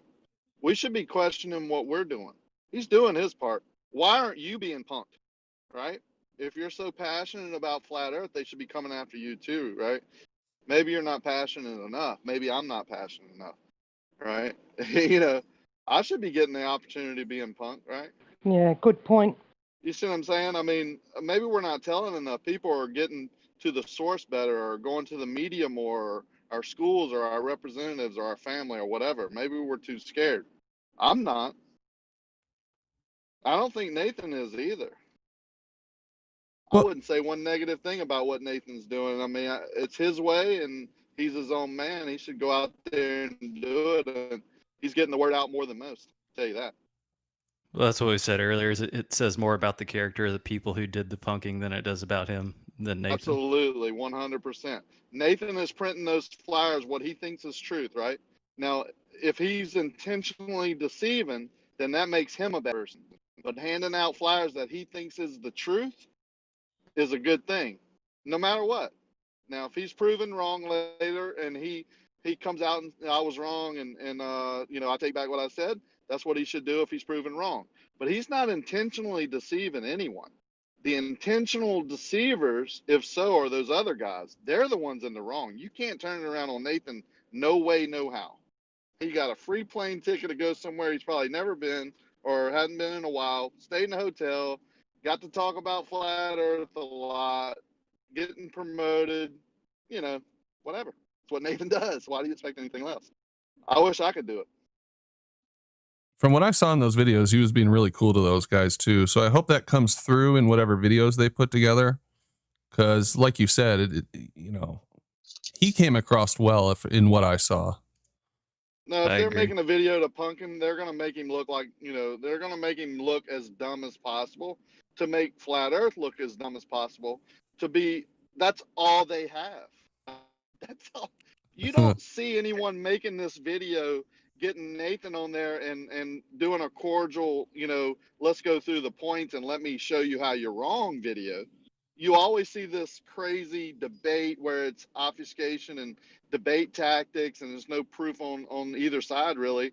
And then, or you see this, this trolling. That's all you see. Yeah, that's right, Dave. The all people that they the people that have. do this are a particular kind of person, and they do it for a specific kind of audience. And they're just literally like a bunch of gremlins who will sit around and rub their hands and go, hee, look what we did. Look So what we did, and then blame it on the person who they punked. yeah, exactly. So they're people. We're never going to reach them anyway, probably. So Right. they're literally sitting in a little gremlin, I'll subculture, whatever you want to call it. They're not genuine people I anyway. tell people every day, they ask me why I go into Jim Panda's and talk and do things. I say, I'm not going in there to reach, Jim Panda's core group. I'm going in there to reach the people they're deceiving.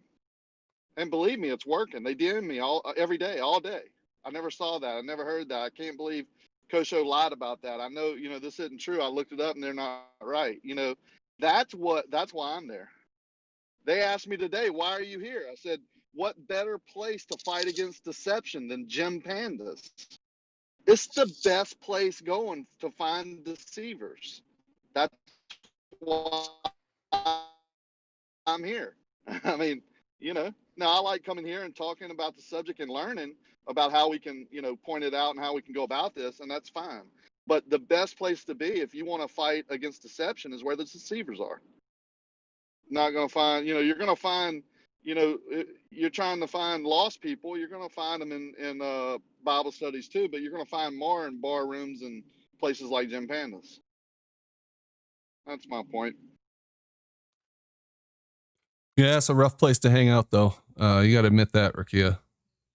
I got to take breaks, man. I'll tell you, I got to do it in stretches because that's what they're there for. They're there to wear on you. They want to take someone who thinks they have the truth and tell them in 9 different ways they're wrong and how they're stupid. Yep. That's all they do. And it's so they'll quit. But they don't know who they poked, right? I'll never. Yeah, you don't see them coming up with a test like what Bevan, DP, and Cleary are talking about with the They don't have to. water all they and the got to do is pressure. ridicule it. Yeah. Yeah. Everything Because to if them they is ever, known, settled. Yeah, it's already done. yeah, if they ever stop to actually talk to us about it and do the tests and actually look for themselves instead of just looking on TV, then they know they would have no balls left. So they don't. They're saying now that you can't create a horizontal, and when you do, it's curved. That's how they have far this is literally going. made. Yeah. Yep, literally made level curved. I told y'all this 2 years ago when I brought in my observations and said you can't look through a theodolite out of building and measure the drop and do all this. I said that's impossible because of this, and this. Everybody called me a liar. I've since proved them wrong, so they've moved on. Now they saying that you can't even use a theodolite to create a horizontal, but when you do, it's curved. Like they're double speaking, right? Well, that's like what they do with Coriolis. They tell us they've got Coriolis to prove Earth spins, and when we look into it and show them how it's not working that way, they say we shouldn't see the Coriolis, we shouldn't have drift. It's like, hang on. Well, they're saying that the actual object, the physical object, the airplane or the bullet is actually moving, but that's not Coriolis. Yeah. Coriolis No. would be the observer seeing the apparent deflection of that object because of nothing's deviation. happening to the object itself. Exactly. It's just still going in the It's same still in the direction at the straight same line. speed. Yep, straight line. They're telling you how their airplane, they're airplane pilots, and that they've taught students how to correct the airplane from Coriolis. Well, then they're lying. I mean, they're straight out lying. There's no instrument. You don't call into the tower and say, I'm flying 10 hours over in this direction. How much Coriolis do I need to adjust for? You don't ever, it's laughable. And then they tell you, well, it's so minuscule you don't need to correct for it, right after they tell you how they correct for it and what instruments they use. It's double speak. Yeah, right after they projection. tell you that Bob proved it with the gyro or the Yeah. Foucault's pendulum proves.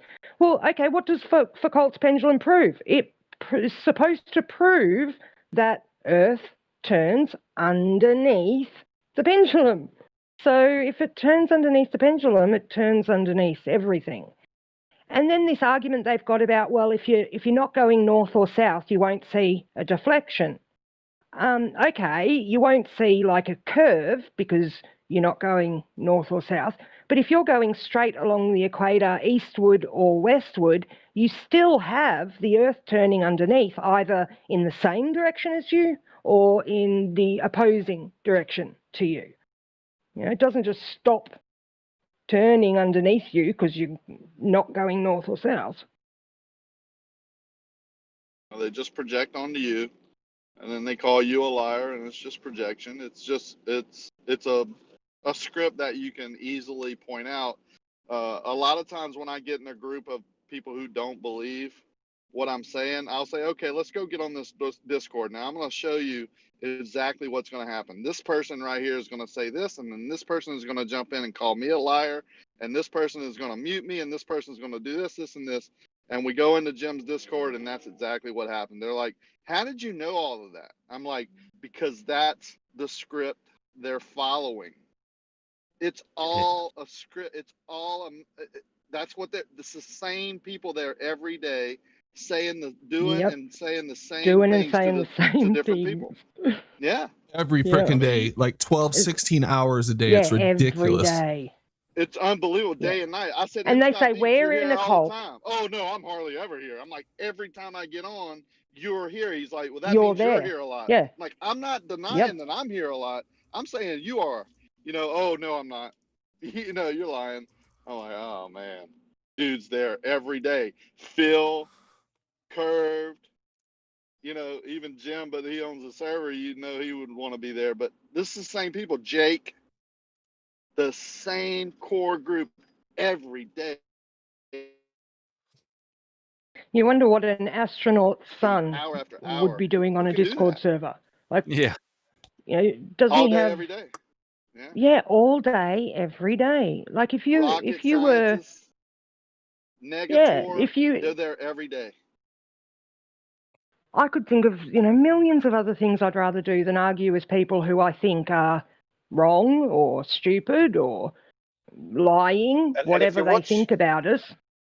To a T, they will say that they're there for entertainment. They laugh at us. That's why they're there. Yeah. That's their script. Yeah, they use ridicule very well. As well. When some of them go offline, then someone else will come on. So you have Veach and Kosho. They do that here, Bensor. Yeah, you watch a couple of them go on mute, and then suddenly two others will pipe up. So it's obviously coordinated. Yeah, you can like she said, you can see it here more because they'll come in for an hour, they'll really hammer you, and then all of a sudden they're gone and someone else is here hammering you. Oh, what do you know? Look at the discussion with Bev the other day when he was talking about the hydrostatic equilibrium, and Rumpus came in and got booted, you know, and well done for that, Brandon. You know, the second an insult comes out of his mouth, he should get warned, and then if another one comes out, boot him. And then as soon as he got booted, Jim Panda came in and, you know, triggered as hell, calling us liars. Not coincidence. You know, no. It's like a disrupted, distract. Because we were having a fantastic conversation. Yep. You know, people were really understanding it. That's why they're saying how stupid and dumb we are. That's what they use. Stupid, dumb, ignorant, you know, dishonest, because they want the audience. They want that to implant that in the audience's mind. There's no reason in a conversation to tell someone that, right? Unless you're trying to push something. And that is to tell the audience or to implant that in the audience's mind that may be on the fence. I'm smart, right? Yeah. Even if it's just a little thought, oh, maybe they're lying. Yeah, absolutely. Yeah. It's a debate tactic. It's debate 101, actually. It's like the first page of debate. These guys are way past the first page of debate, though. These guys have had some training, neuro-linguistic programming, psychology, something. They're very good at what they do. I nailed Kosho. I nailed Kosho as a ex-military. I said, Kosho, were you in intelligence? How many languages do you know? And he said 4 or 5. So were you in the military? Yes. That is 100% trained up to be a professional debater. Yep. He said Psych. he said he was a linguist, and that goes hand in hand with intelligence. So yeah, that makes sense. Yeah, of course. It's Wow. too easy. He knows all. He never says anything, right? He never. How does Kosho know everything about everything? Think about it. Every subject that man can pipe up and give you definite. No man can do that. There's a few of them like that. Rumpus is the same. Like he seems to know everything about optics, about gravity, about every. Who has that level of just general life interest to study up that much on all those topics? Sitting in front of a computer screen, they're being.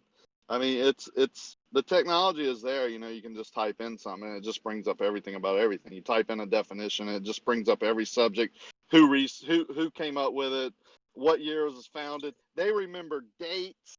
But that's what they rely on.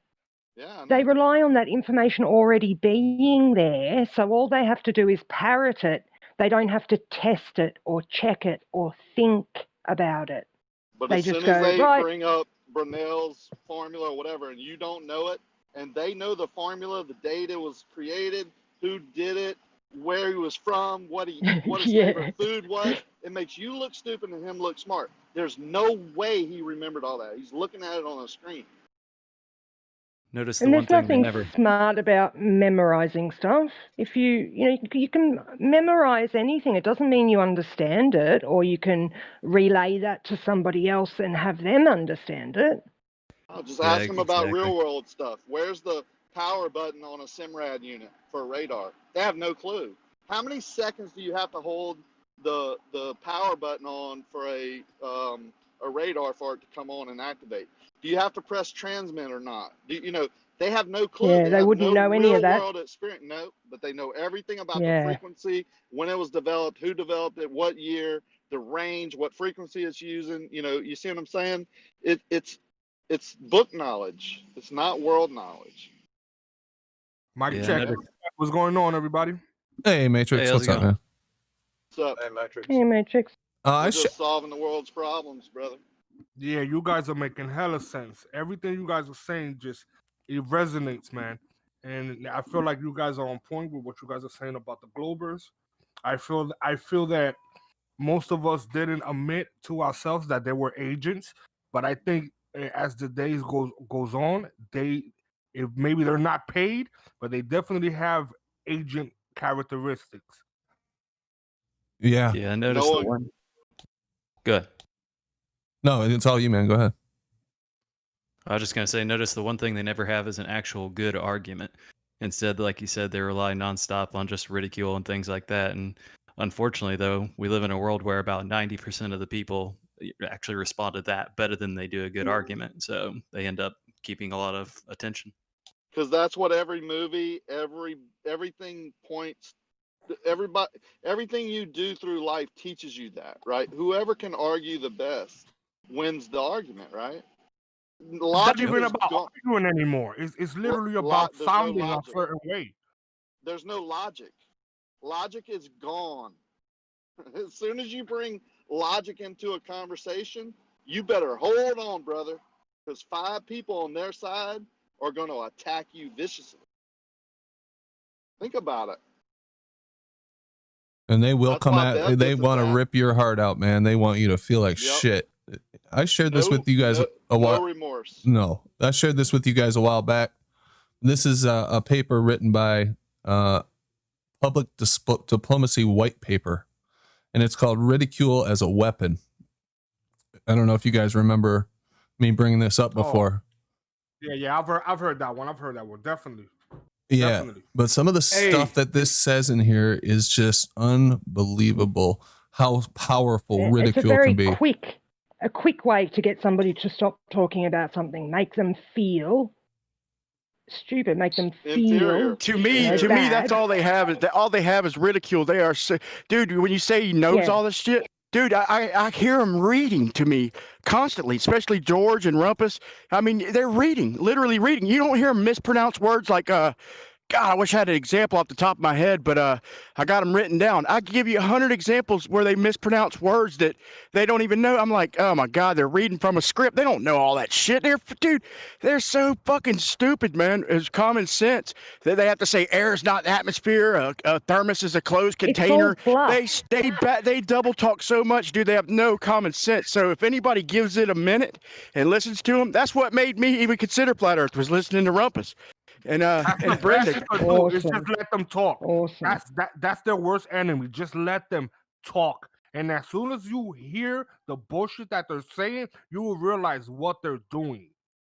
Yeah, they just blurt shit out. But mainly they read off Wikipedia or whatever articles. Yeah, they have the script. It is literally a script that they're literally reading, and that's why they have to start all the way back over. I mean, just now that I've told you, just pay attention. You'll hear them mispronounce words that are common sense, man. They do that constantly, but I had to put that in because they ain't skilled in all them subjects. Asked Rumpus how a pendulum swings. Does a pendulum swing back and forth, or does it swing round and round? He couldn't answer. He started and I got him stuttering the other day at Jose's. I got him to admit that. Well, first I got him to admit that flat is curved, and then I got him the next stream. I got him to. It took a minute, but I got him to say that horizontal means flat and curved. So I had him so pinned down that horizontal ain't flat no more. It's both. Literally. Well, he tried to say that the pendulum does a figure 8. Oh my God! But I took a little clip and put it on my channel. It's just a short video, but look, you'll hear him. I think I put it on there, uploaded it. But yeah, he pretty much says I had him so pinned down. He had to say, oh, it means both. It means flat and curved. It's like they don't understand that the assumption is the thing that's in question. They can't assume that we live on a sphere and everything is level to that sphere when that's the very topic, that's the very debate. How could you just say this is a sphere? Then what the hell follow are me you here. debating for? This is what I did to him, guys. This is what I did. I said, so picture, and he had to draw a graph, of course. So if you picture a body of water, let's say like 10 miles wider. I said the salt flat, okay, because they all agreed that the salt flats are curved, right? I said, okay, so picture, so if the salt flat is curved, then that means an actual flat plane.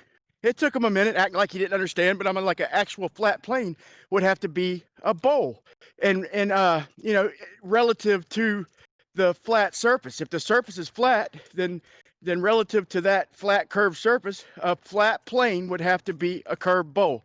In other words, if a flat plane was sitting on the globe, it'd have to be a curved bowl. But then if you think, and I got him to think about that. So basically he has a flat plane, but if you picture it, okay, if you picture the curved basin underneath, the top's got to be flat, right? So that's how I got him to say it was both, because he didn't know which way to go with it, man. But if you think about it, if it can't be, so that's like saying, okay, so we put a big flat plane out in the middle of the salt flats, and the water rushes to the middle of it.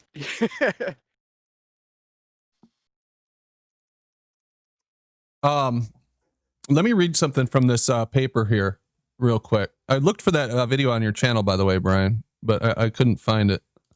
Prominent classical literary figures use satire and ridicule against war. Poet Aristophanes, for example, in 425 BC, satirized Athenian policy of the Peloponnesian War, supposedly, and mocked government, society, and war in subsequent plays. He filled his plays with invective and ad hominem attacks, as well as sexual humor. Greek society, irrespective of the type of government, placed boundaries on the types and intensity of ridicule, as did other ancients. While permitted under certain circumstances, ridicule was seen as such a devastatingly powerful weapon that the ancients proscribed its use except in extreme situations. That's how powerful they considered ridicule. Yep, and Joseph Goebbels, the proponents of World War II. This is straight out of his principles of propaganda. Oh, really? He had something to say about that too, huh? Ridicule. Well, doesn't it kind of go hand in hand with isolation, right? You ridicule the small minority, yada yada, which isolates them from, with the added aggressiveness and verbal. Yeah, for sure. Yeah, they want you to make you. It's called consensus busting. Is along those lines. When they'll have, an agent or, an opponent will go into a room, let's say 15 flat earthers having a good discussion, talking about good stuff, vibing, the audience is liking it. And they'll throw that disruption in there and that disagreement so that people feel afraid to agree with what's going on in that group. They do it in threads too.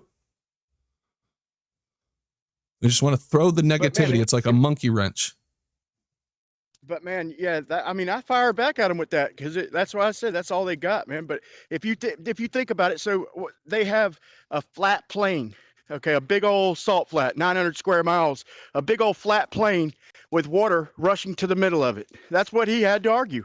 He had to argue that a flat plain, water rushes to the middle of it. I mean, you want to talk about ridicule? That's an easy one to ridicule. But did you look at Flat Earth Tests channel or Brian Leak channel? Brian Leakey. Yeah, look up Flat Earth Tests, all caps. The capital, no spaces in between the words, just capital F, capital E, capital T. Flat Earth Tests. I don't know if it'll show up, but it might. Okay, I'll check it out. All right. Well, anyway, so yeah, that's that. If you want to look up this paper, if you're curious, we'll put the title in here. This isn't a link. Ridicule as a Weapon. And if anybody wants to look that up, they can find it on the interwebs.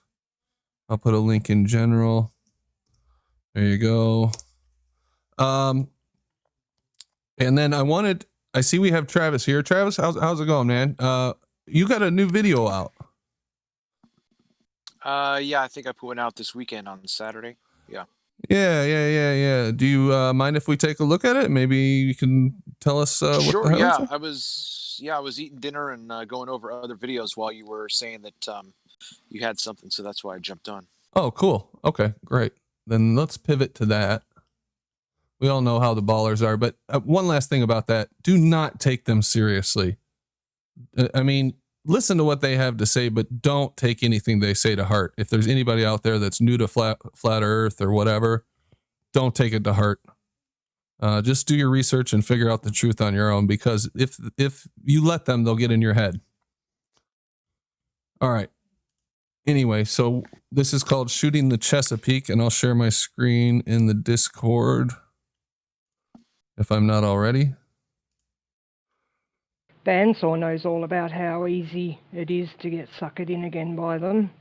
With all their big words and math equations and shit. Oh, yeah. He's gone back and forth. Yep.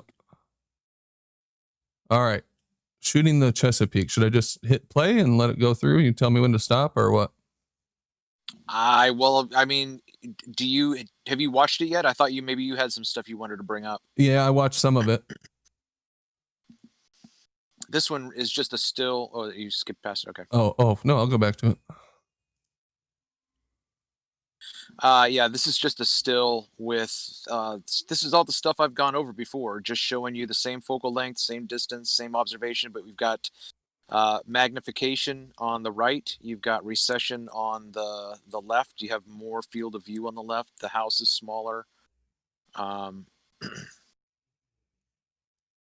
Okay. This right here is just again a time lapse. I'll put in the apparent horizon, and yeah, this is pretty interesting here. Oh, you're gonna put it. You're gonna show it here, the apparent horizon. Yeah, it's gonna come in as a dotted line. Okay, yeah, because I thought this was wild right here. Is that steam coming off the water, or is that just how the light's bouncing off the water? Well, are you talking about the very left? That too, What do but you mean by in the middle, it looks like there's kind of like steam sitting on the water. That's a boat. That's a boat. That you talking about that white dot? No, I'm talking about like right above Oh. your white line right now. There's like Oh, some no. white cloud looking. No, that's the reflection of the sky. Oh shit. Yeah, now I see it. Okay, I didn't see it before. Oh Yeah, wow, that's so you've wild. got that. Yeah. So then if you just go up to the middle of that image, of that dark image into the distance, that's going to be your distant shoreline 12 miles away. I was going over some more things today. I was trying to find, I know that I have a clear shot where you can see the grass 12 miles away. Now you can't see the shoreline because of the inability to resolve the image that far away, but you can clearly see that you've got grass right there 12 miles away. I was working on some more stuff today, so. Bro, you can clearly see that I have grass from 12 miles away.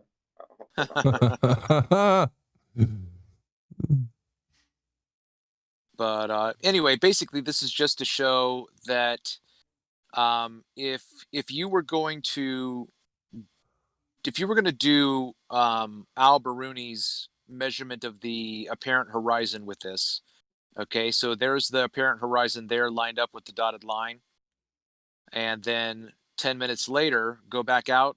Now you wouldn't have known that the apparent horizon had moved because a lot of these observations, I don't see the apparent horizon move in real time. You only know it's moving when you speed it up and slide the scale up and backwards. You can see it going faster. So once I started doing that with my observations, I was blown away by a lot of that stuff. So we can see now that the apparent horizon is creeping farther away into the distance. And now this video is actually just a small snip of 27 minutes. And I think I put out today, was it? Oh, no, it didn't upload right. I was trying to do it through my phone and it didn't go. But what I did today was I actually compressed the full 27 minutes into 5 minutes. And I marked the top of the tree line. I marked the distant shoreline, and I marked the apparent horizon where it is right now. And the tree line at the end of the video is all the way down where the apparent horizon used to be. It's pretty crazy. Is that the boat's wake right there? Yeah. Oh, okay. Well, that looked weird for a minute. Looked like there was the one thing that blows me away about this is the entire field of view. The distant shoreline is 12 miles away. The one to the left is 10 miles away. It's a little bit darker in color. And then to the very right, we have a lighter green. That is 6 miles away. But when it's not just the apparent horizon that's moving, everything's moving. And the way that I am trying to make sense of it in my mind, what were those old time binocular panels that you used to look at and you could slide them forward and back, back in yeah, I do know what you're talking about with the you know what I'm little talking, I can't remember circle what they're things. called though. Well, you look through them like they're binoculars, but then you put it's like Yeah, I know what you're talking about. anyway, you could slide it close to you or you could slide it back. And what makes sense to me in this situation is that the entire image through the medium is sliding back. It's moving away from us, and everything to scale is changing at the same time. So it's not like you're going to have one thing that's bigger than another, and it doesn't keep the same alteration. It's not like the 10-mile land mass is going to stay bigger and the 12-mile is going to get smaller. Everything is adjusting absolutely perfectly. That blows my mind. Yeah, that's what I said for a year and a half. How you can't really tell it, right, when you're looking at it because it's happening all together. Like Yeah. it's just what you view, it's just what you see. But when you record it and speed it up and slow it down, you can really see it. So okay, right. So this is where it took me a while. Like I would set up my camera and I would go away and I would come back and I'd have to readjust my camera because the field of view had moved. And it never clicked. I just thought, whatever, I'm just moving, and I would move it, right? But if I had taken 10 to 15 minutes of video, stopped altogether, and then 10 minutes later started up again, I would find the view that I had before, but I wouldn't know that it had changed because of that disruption between the transition. But if I'm at a certain focus, like with this, I'm zoomed out enough that I can keep the field of view in the middle. But if I were to have zoomed in too far, then the tree line in the background would have moved up. I think, Brandon, you showed this once before in a previous video that I put out of the house. There was a house that I had, and I did the same thing with the tree line. But throughout the movement, the tree line moved up to the upper part of the frame and disappeared out of frame because the entire view was being affected by the medium. Anyway. Oh, that's wild. Even just how much the apparent horizon has moved since this started. How much time did you say this covers, or how sped up is it? Well, I'm trying to think. I actually think this one is real time, but it's 7 minutes or so out of the 27-minute segment. But Okay. last night I was working on the full 27 minutes compressed into 5. So you see it moving a lot more. Now, if I hadn't had that line there and I just had this video play, you would have to actually focus and intentionally observe what's going on to see this movement. You wouldn't know that it was moving. You would just see the waves, you would just see the boat going back and forth or whatever, but you wouldn't know that the apparent horizon was moving like that. And the reason why I say that is because I didn't know for the longest time. It took me quite a while to finally figure out what was going on. But even right now, it's like look at the remember, Brandon, you asked me about what the cloud at the beginning, that band is very narrow right now. So like slide it back to the beginning and watch it grow. Where are we at? 8:17. Oh yeah. Yeah. So it's kind of eating that band up, right? Yeah. Yeah. You see that? Yeah. Wow. So the space between the last visible water and the tree line mirage gets narrower and narrower as it continues to move. Yeah, that looks like the horizon's way up higher. Yeah. Right.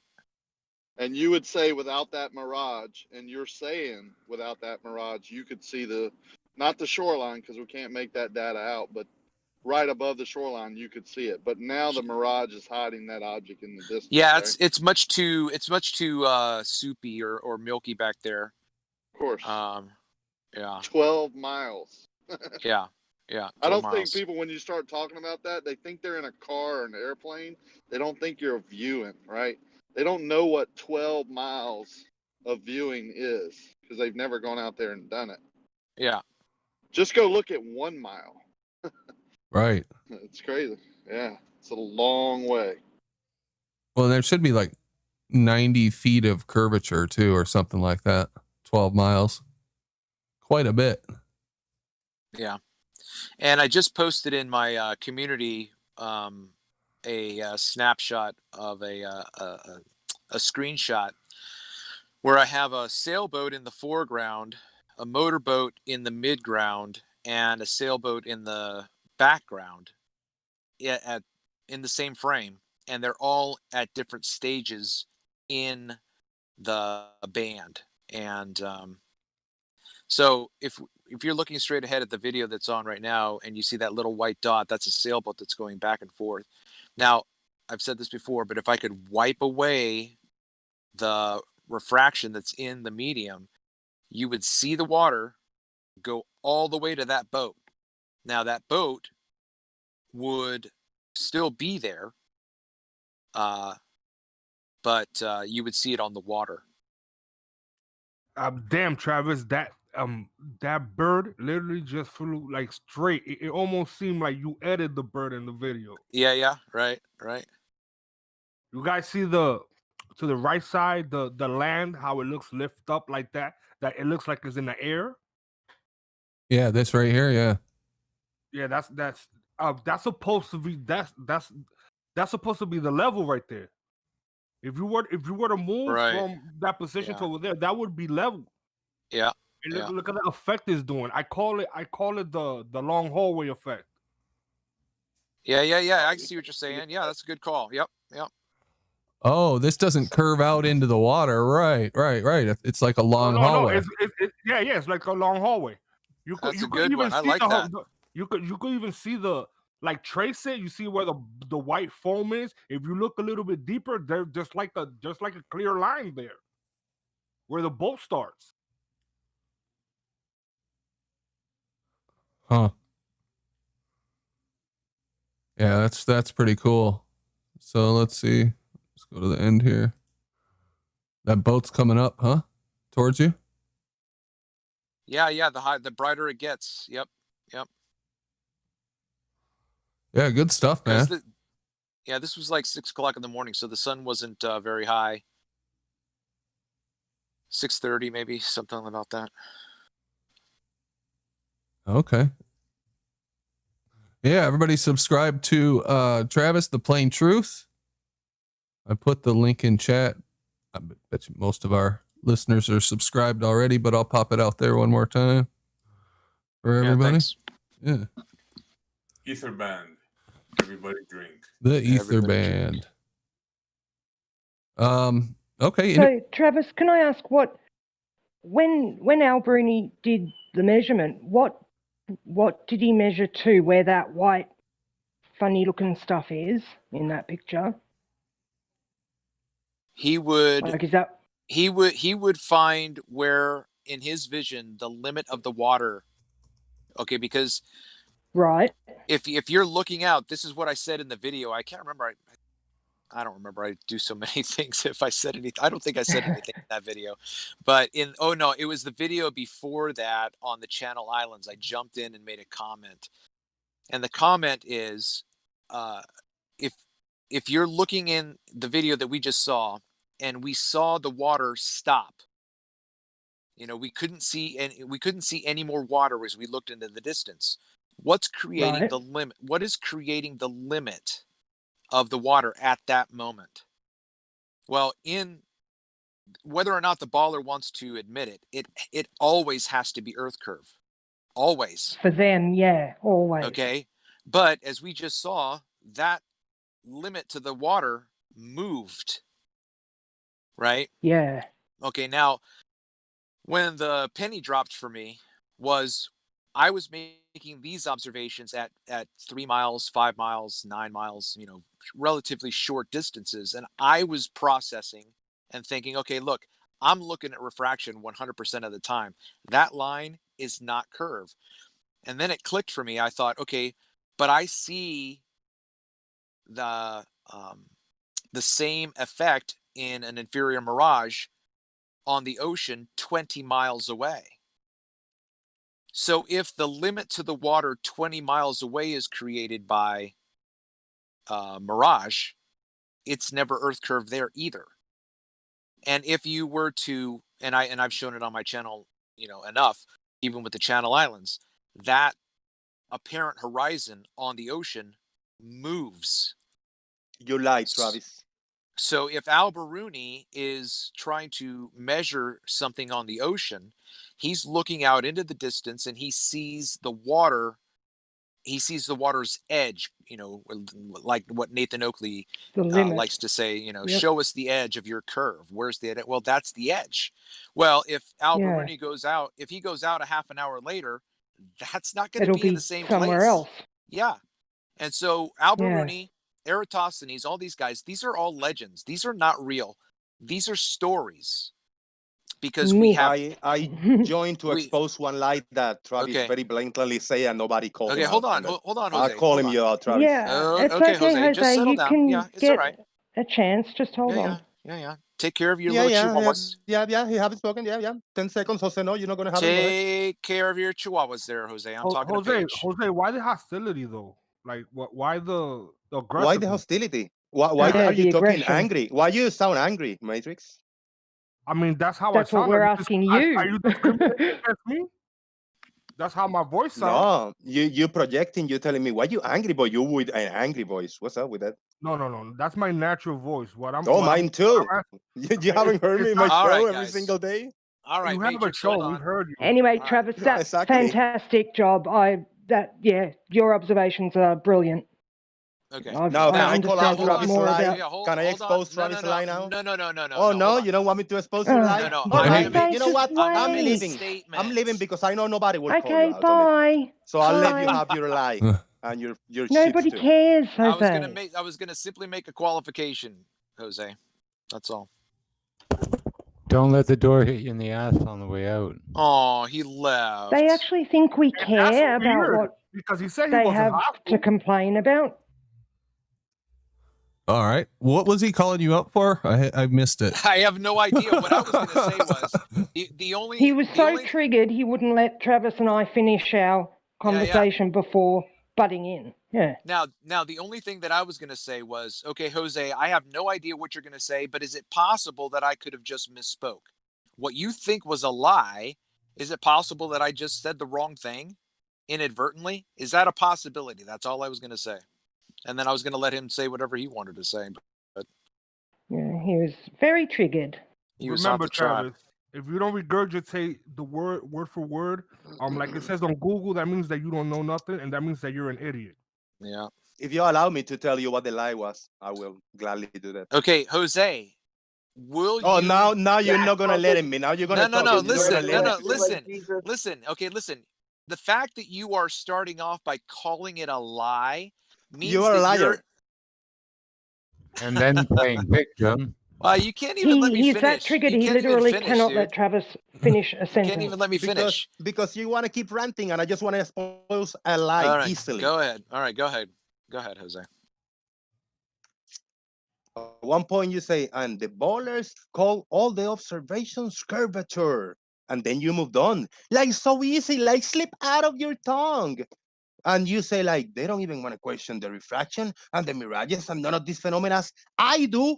A lot of people that go to observations do. A lot of people know that there's a big factor called atmospheric phenomena. Thank you, Paige, for muting me with your feedback.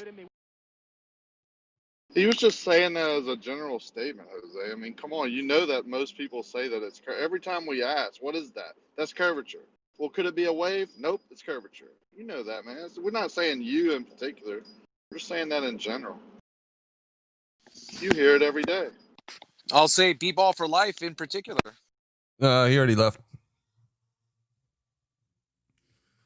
Yeah, let's move on. You can really tell at the moment that their arguments are being completely demolished because every single one of them is uptight and angry and triggered every time they come in. You know, they jumping down our throats straight away. You're a liar, you're a liar, you're an idiot, you don't understand. They go on and on because they realise deep down that their arguments are shite. You know, they have nothing. I think they're angry because at the moment they probably get like an angry call from their handler and they're like, hey man, flat earthers are making sense. Get your ass over there and start, talking that double speak you do. Yeah, that's a good call. Yeah, put that forked tongue to use. Well, I mean, just think about it. I've asked plenty of ballers on my channel and others as well. Okay, let's give Jose the benefit of the doubt. What he should have done is come in and asked a question for clarification rather than coming in accusing. But they don't want to have a discussion. They just want to accuse. That's the problem. I get that. I get that. But let's try to dissect a little bit of what Jose said. Okay. He said, we do take into account refraction. Okay. Is there a time when you do think that what you're looking at is the result of the curvature of the Earth? If the answer is yes, okay, is there a time at which what you're looking at isn't the result of the curvature of the Earth, but is refraction? If the answer is yes, then the question has to be, how do you know when it is and when it isn't? Bingo. When it's convenient for their argument. Yep, bingo. And how can you prove to somebody else that it is curvature? All they really do is assert that what we see is curvature based on assumptions. Right. So let's say we're looking out and we haven't done any of the math yet, but we're looking out and we see a limit to the water. Is that the curvature of the Earth? Well, I don't know. Okay, so let's say we know where our observation is. We know the height of our observation. So then based on that, the curvature calculator says that the curvature of the Earth or the horizon is 3.7 miles away, right? And we're looking at the observation that we're looking at. But what if in that observation there's a high level of refraction? Right? Or a wave. Sure, sure. Or a wave, whatever. 10 different things. Yeah. How do we know? Exactly. And the thing is that and B-Ball even will not back down on this, but he's not going to be the one to do it. Why do I have to get out there and verify what the calculator says? It's the calculator says it. Oh, did we lose Travis? Did you guys? I think Did you you got guys- cut off. You guys know when you're looking at the wave at 3 miles away, you're not obviously seeing the tip of the wave, right? That's why you're going to get that banding, that horizon vanishing point, vanishing line effect. This is solely based on the angle of light coming back from that object to our eye at too small of an angle to have any detail in it. That's why you get a horizon line, right? That's why it changes based on your height. You have these added refraction effects that can highlight apparent horizons before the actual horizon, right? So there's these added effects, but nonetheless, the object that's bouncing light back to the human eye will get to a point where it bands, which is like discolors, because the angle to your eye can't pick up. It just will band. That's what diffraction is, right? It will actually discolor. So whatever that discoloration is based on whatever light's bouncing back off the object. But that is because it seems to be an effect. And what I can draw back to is a long hallway and the vanishing point inside a hallway. It truly is the diffraction point of the light coming back to our eye. And because we see in this cone type of light coming in, things converge. So it's that convergence as well that is basically the light coming back through our lens, right? You can't distinguish the color of the floor, the color of the ceiling, or the color of the walls at that point. It's just all one blended. It'll band. It will change whatever let me color. disagree let me disagree with that and say that it's not the light going from the object traveling this bouncing path, but it's just the direct line of sight and the particulates that are in the fluid-like medium that is air. They'll tell you air is nothing with bouncing balls. Right? This all comes fundamentally down to the ball-earth model. So the bouncing photon is the ball-earth model, right? So when they start talking about that, whoever was talking about that, he's a baller because he's telling you about them. We see in direct line of sight. We don't see in this. We see in straight lines. You're right. Hold on. Flat data. Hang on. Don't get triggered because I'm talking about you. So we don't see a photon, right? Like, because we're seeing. He's trying to say that the only way you can see is if a photon bounces off something and then hits your eye. So if there's no photons, you couldn't see, which is ridiculous. We see in line of sight, which means if there is an object there, we see it. Now, if you do this, they don't have refraction, they don't have looming, they don't have the curve. So don't give them the bouncing photon. No, I'm not talking about photons at all. I'm just talking Well, about then the what is angle. light bouncing? The So what is angle light bouncing? of, well, whatever light's made it of, the way it But how do you passes know through. light is made of something? How do you know light is made of something that bounces off of So, objects? so the effect of Okay, no, light hold on. coming. We're not talking about the effects. You said it was bouncing off. So that's the mechanism. That's not the effect. The effect is us seeing. Now you're going to say we see because something's bouncing. Now, before you go that far, how do you know that? So whatever our eye receives, our receptors. How do you know the eye is Hey, receiving something? hey, this is a good argument. You got to let each other talk, man. Well, he's using the same I verbiage. know, but you got to let him do it and then rebut it. So our If eye you are, cut are him off, we receptors can't to hear. light, right? According to the modern understanding of our eyesight, we receive electrical information, if you will, okay, into our eye. That idea can be duplicated in an experiment, passing this light, visible light, through an aperture. And at a particular distance and size, it will produce a diffraction, which we know as the double slit experiment, or form of it. It's the same thing that happens. It happens in our eye. So all the images that we see are processed in the sensor of our eye. Every single light that comes into our eye has an angle. Let me finish. Every single light that comes into our eye from the object that it's being projected off of comes into our eye at an angle. That angle has information we call angular resolution. Come on, bro. Okay. So now what you're saying, you did a ramble on 20, 30, 40, 50 seconds. Now you said light is bouncing off the object. Now Projecting again, off you of it, keep sure. reverting back. Hold on, I'm not done, bro. You keep reverting back to the mechanism in which the ball earth pushes, which is there's a bouncing something. Why do you keep doing that? Have you seen, you say visible light. Have you seen light? What does it look like? Does it look like a rock? So when you do experiments with light, and if you can you're just concentrate it, babbling. You didn't answer anything I said. You gotta let him You answer. just Right the answered hand. when you do experiments. You gotta let him answer. You guys got plenty of Anything time. I said. Plenty of time. You guys got plenty of time. You guys can isolate a beam. You can isolate a spectrum, a beam of light, and you can bounce it off things. Bouncing is an adjective. You want to call it something else? Go ahead. You want to talk semantics and syntax? Go ahead. I'm not talking about that. I'm talking about what we understand what light does to the aperture of our eye. From what we understand through the Rayleigh criterion, it's the resolvable detail. Okay? So that is based on the angle through a circular aperture according to all science. I'm not certain why you have an issue with that. That seems to be the fundamental thing in optometry to help people see things, right?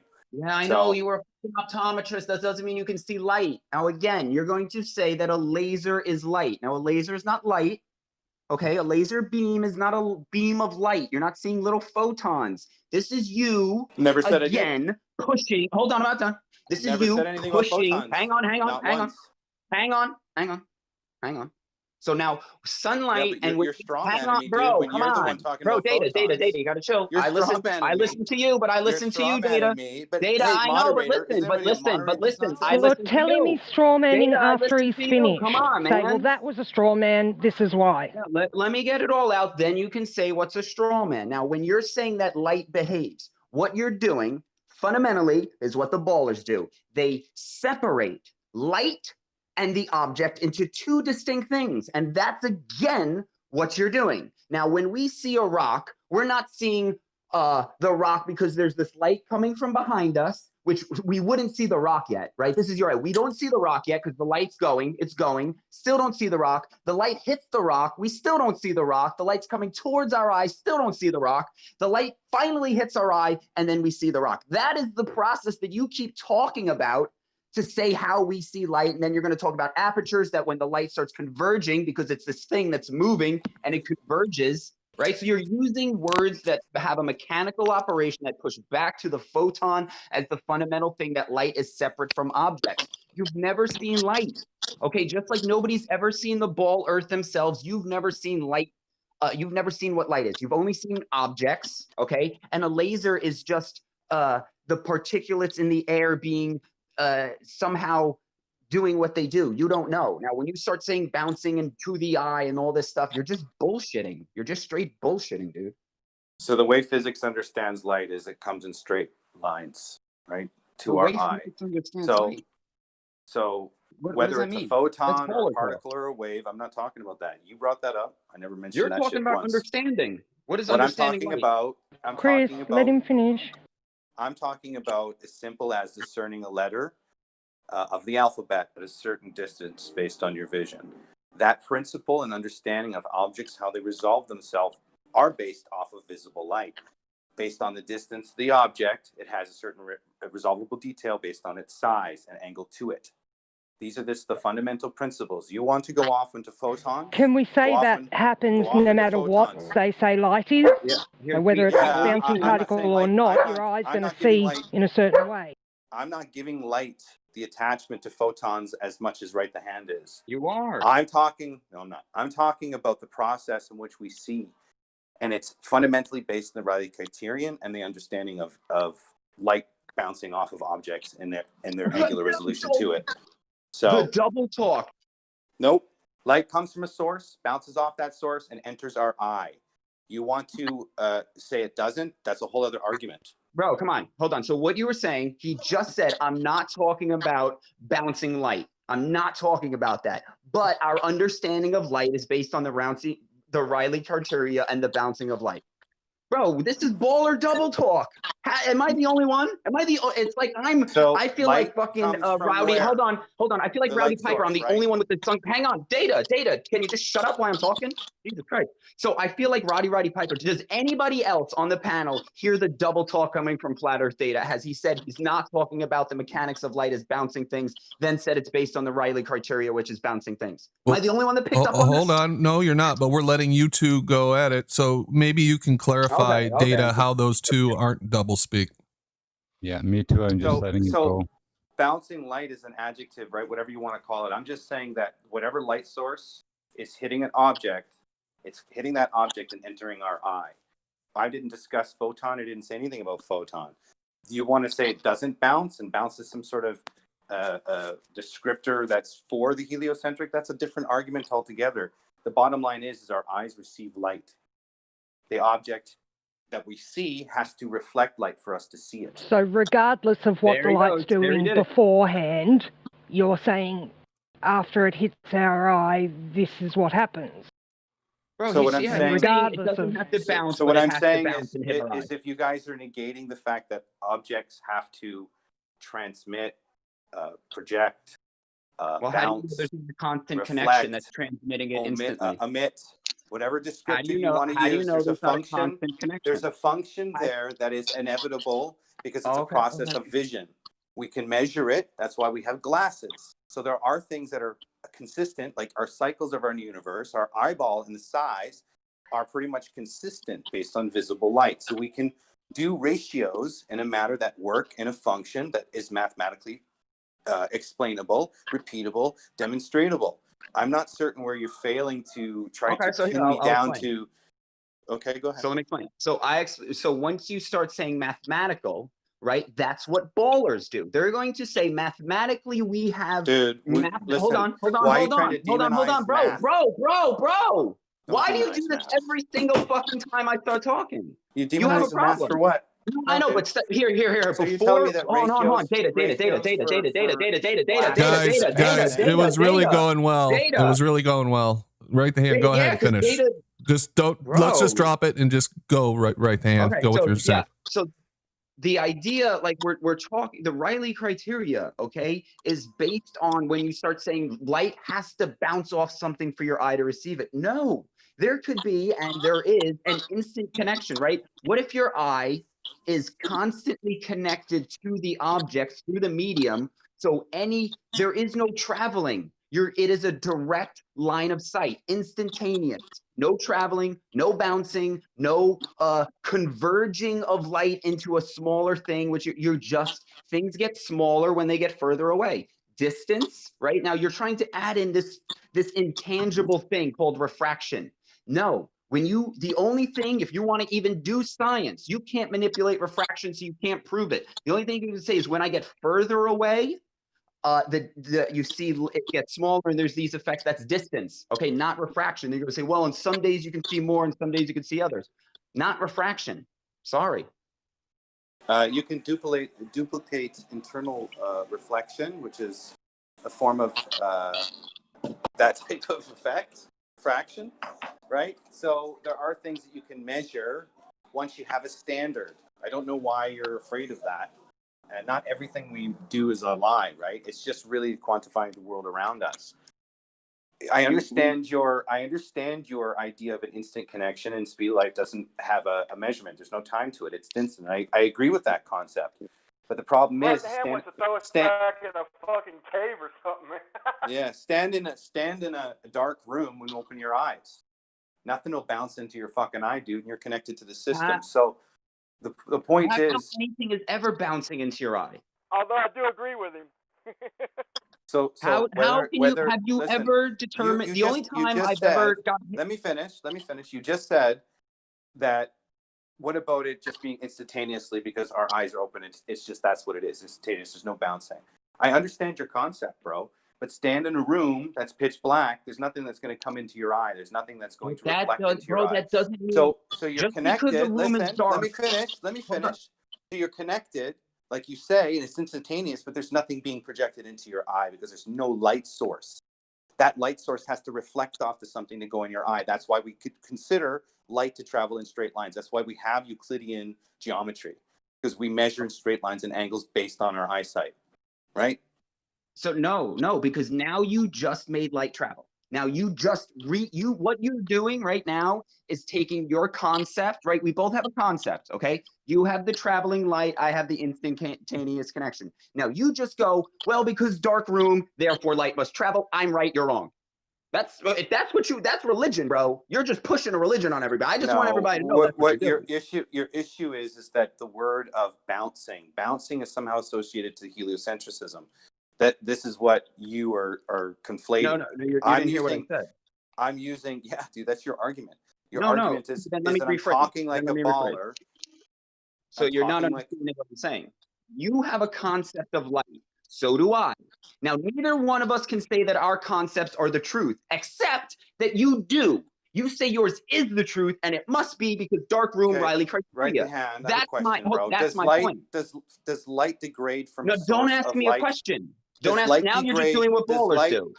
Does light degrade from a source of light? Okay, now as it travels through its path, whatever. When you say traveling, you're going back to light is an object that's moving, right? You're just reaffirming your concept. No.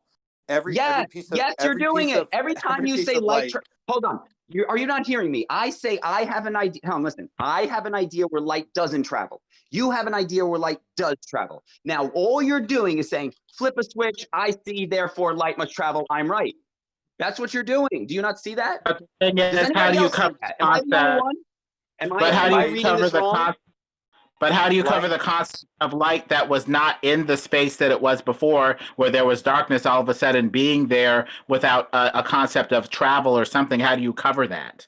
What concept do you have to cover no light here before, all of a sudden turn on light, turn on flashlight, all of a sudden there's light here without travel? How do you cover that? Because my idea is not light separated from objects. Light is the actual object, just in a different frequency or whatever you want to call it. It's energized or whatever it is. We can start getting into what is happening. Hang on, bro. I wasn't done talking. Don't jump in.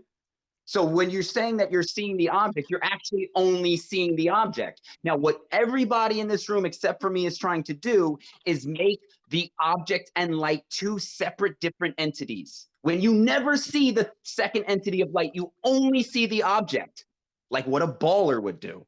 And I'm the only one. When you have an object, when you have a light source. Fuck, dude. I mean, I'm not trying to be like, but who gives a fuck, dude? We're trying to argue flat Earth and all this shit, dude. Well, I agree with what you're saying right now, but the way you bring it up is so contentious. Oh, so now it's the way I argue. So let's forget about the topic of what I'm saying and let's start talking. Like a baller. Let's not talk about my idea. Let's talk about me and how I present it. Like a baller. Let's talk Why don't you go about back the to idea Jen, again. Data, Right the I wanna- hand. You're implying that the object is induced to shine. So doesn't that kick the can down the road? Because now don't you have to talk about what is traveling to that object to induce it to shine? Without travel, how do you go from point A to point B to even induce the object to shine and give off light? because there's a constant connection. And when you turn on the light, the instant the light is turned on, the constant connection changes. So that's when it happens. It's like if you pull a cord, right? If you're holding a rope and I pull it, that's like turning the light on. The moment I pull the rope, you are influenced. Then why aren't all places influenced when I keep turn asking on the me light? questions, Why is yo. there a range of Yeah, influence why? that kind of goes with Because of God's system. But the successes and failures of this philosophy if you're going to pursue it? So why is it that not all places are illuminated if you're saying that there's this connection? What limits the connection? And if there's limited connection, wouldn't there need to be a way to travel from the place of limited connection to another place of limited connection? Maybe the sun energizes the connection. Okay, but all you're doing here, you have to understand what's going on right now. We are seeing the reality. Now we're arguing over our individual faith in what we think is happening. And everybody is, I'm the only one who is saying nobody knows. Nobody knows. And everybody's going, no, one of us is absolutely right. I'm going, no, none of you know what is happening, because if you did, you'd be God. And none of you are God. So when you sit here and try and tell me, hold on, when you sit here, hold on. Hang on.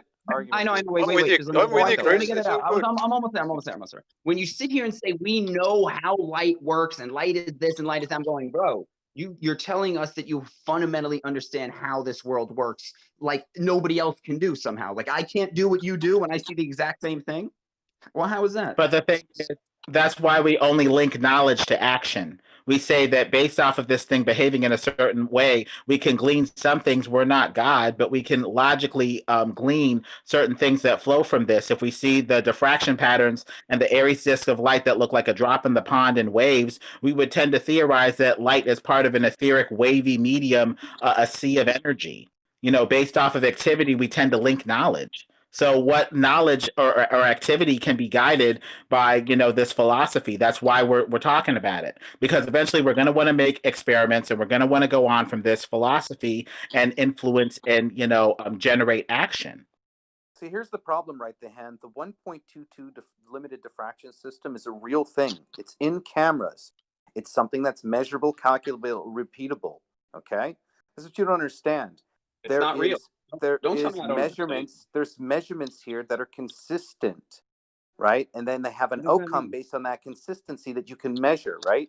So Okay, when so you have look at a something, camera when you have consistently, what does something, that mean? well, you have an angle to light be limited based on its distance. And there to you go. the. You can look through a camera, therefore. No, I'm giving you an example of how they measured it, and they came up with a way to. But what did they measure? Use a Are they ratio. measuring light? Are they measuring light, or are So they they're measuring? They're measuring the path of light through a hole. Oh, the path of light. So how do they see the path of light? They generate a light source and they project. They generate a light source and they project it through the hole at a certain distance. So you can see. You're telling me, in all honesty, you can look me in the face and see that humans can see the path of light. They can see light travel. So which means what they can have see light. noticed, when they generate, notice. You say what they yes have or no. noticed- Can you see light travel or what no? they've Are you just noticed gonna you're gonna give me some run along? Yeah, or are you gonna say yes, we see light travel, or no, we don't? Your brain interprets the now he's telling me that my light brain energy. Yeah. All right, guys. Right, Hey, we can continue this in a minute. We're gonna cut this short for right now, but we can finish this in a minute. Let's do a quick round of final thoughts. Let's get in there, and we can continue this in the after show. Why don't we start off with just to finish out that conversation for now? We'll start off with Flat Earth Data, and then go to Right the Hand and go back through everyone. Go ahead, Flat Earth Data. So what I'm talking about is something that you can demonstrate for yourself, different spectrums of light through the aperture. They have different diffraction and refraction properties. This is something that you can play with yourself. So. Okay. Thanks, Data. Right hand. Okay, so when he said whatever he just said, oh, these refraction patterns inlets, you can play with this yourself. What does that mean? You can look at you can take a camera lens or any lens, you can look at something and see an object. Okay, now what? Man, that he'll be like, wow, and a whole bunch of brain bullshit. Now we're gonna. Hold on, it's final thoughts. Final thoughts. Don't Jesus. Why do I, bro? I'm telling you. I'm sorry, Fred. No, that's all right. I'm telling you, when you can't let somebody speak, you know they're onto something. So I'm really quick. I'm just wrapping this up. First, he said he sees the path of light, which he didn't, because that's just things. Now he's saying he sees these effects, looking through the lens and seeing the same mountain I see, and then somehow they're concluding more from it than I can.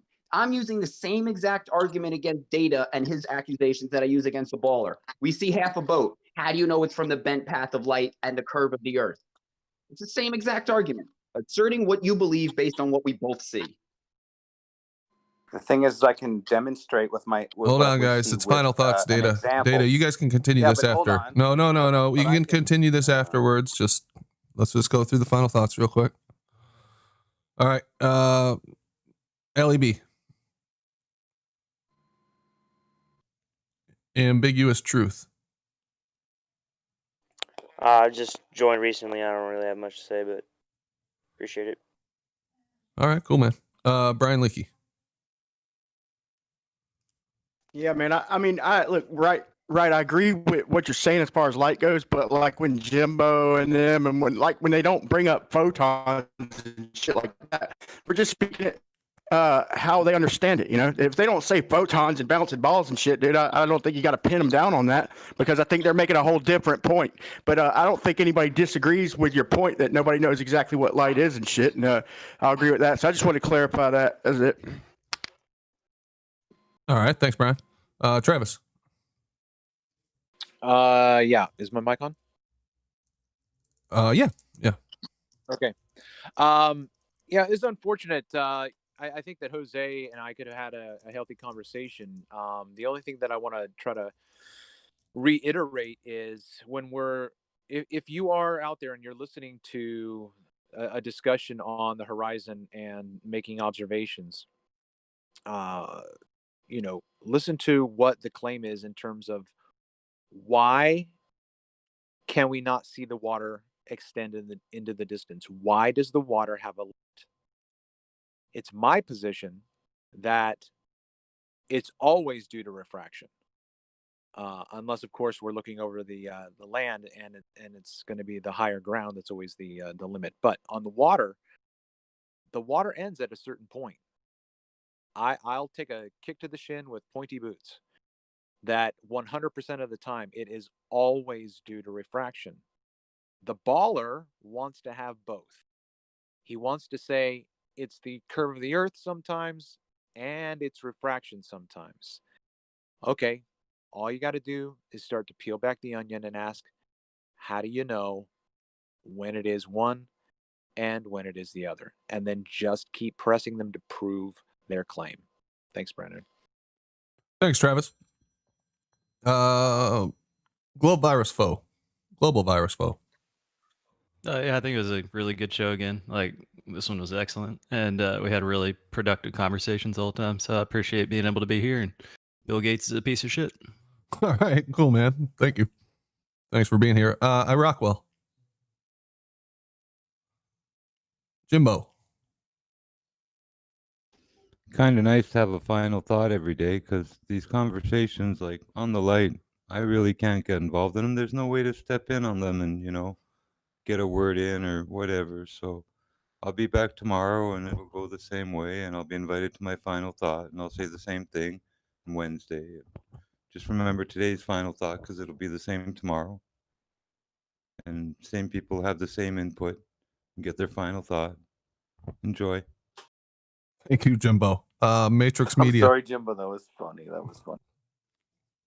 Thank you for having me, Brandon. Shout out to everybody over there in the chat. Thank you everybody in the panel, and great show. Thank you. Lemon. Well, I think it's good to double check and make sure that it's more than just theoretical BS. But if you have this philosophy that says, can you know that light is traveling without, a certificate to verify that it's traveling, that's going to make your science disappear, because you're only going to be able to look at particulars. And the thing is, a lot of science doesn't necessarily have particulars. It has theories based off of other particulars and logic that is basically assumed to be consistent enough to go forward to guide the exploration. So my question is, what sort of exploration can we guide with these philosophies, or will exploration stop as all we do is look for a particular here, a particular there? Let's make sure light is traveling here before we can even form a theory or do anything. So that may be a little dangerous. All right, thanks, Lemon. Rakia.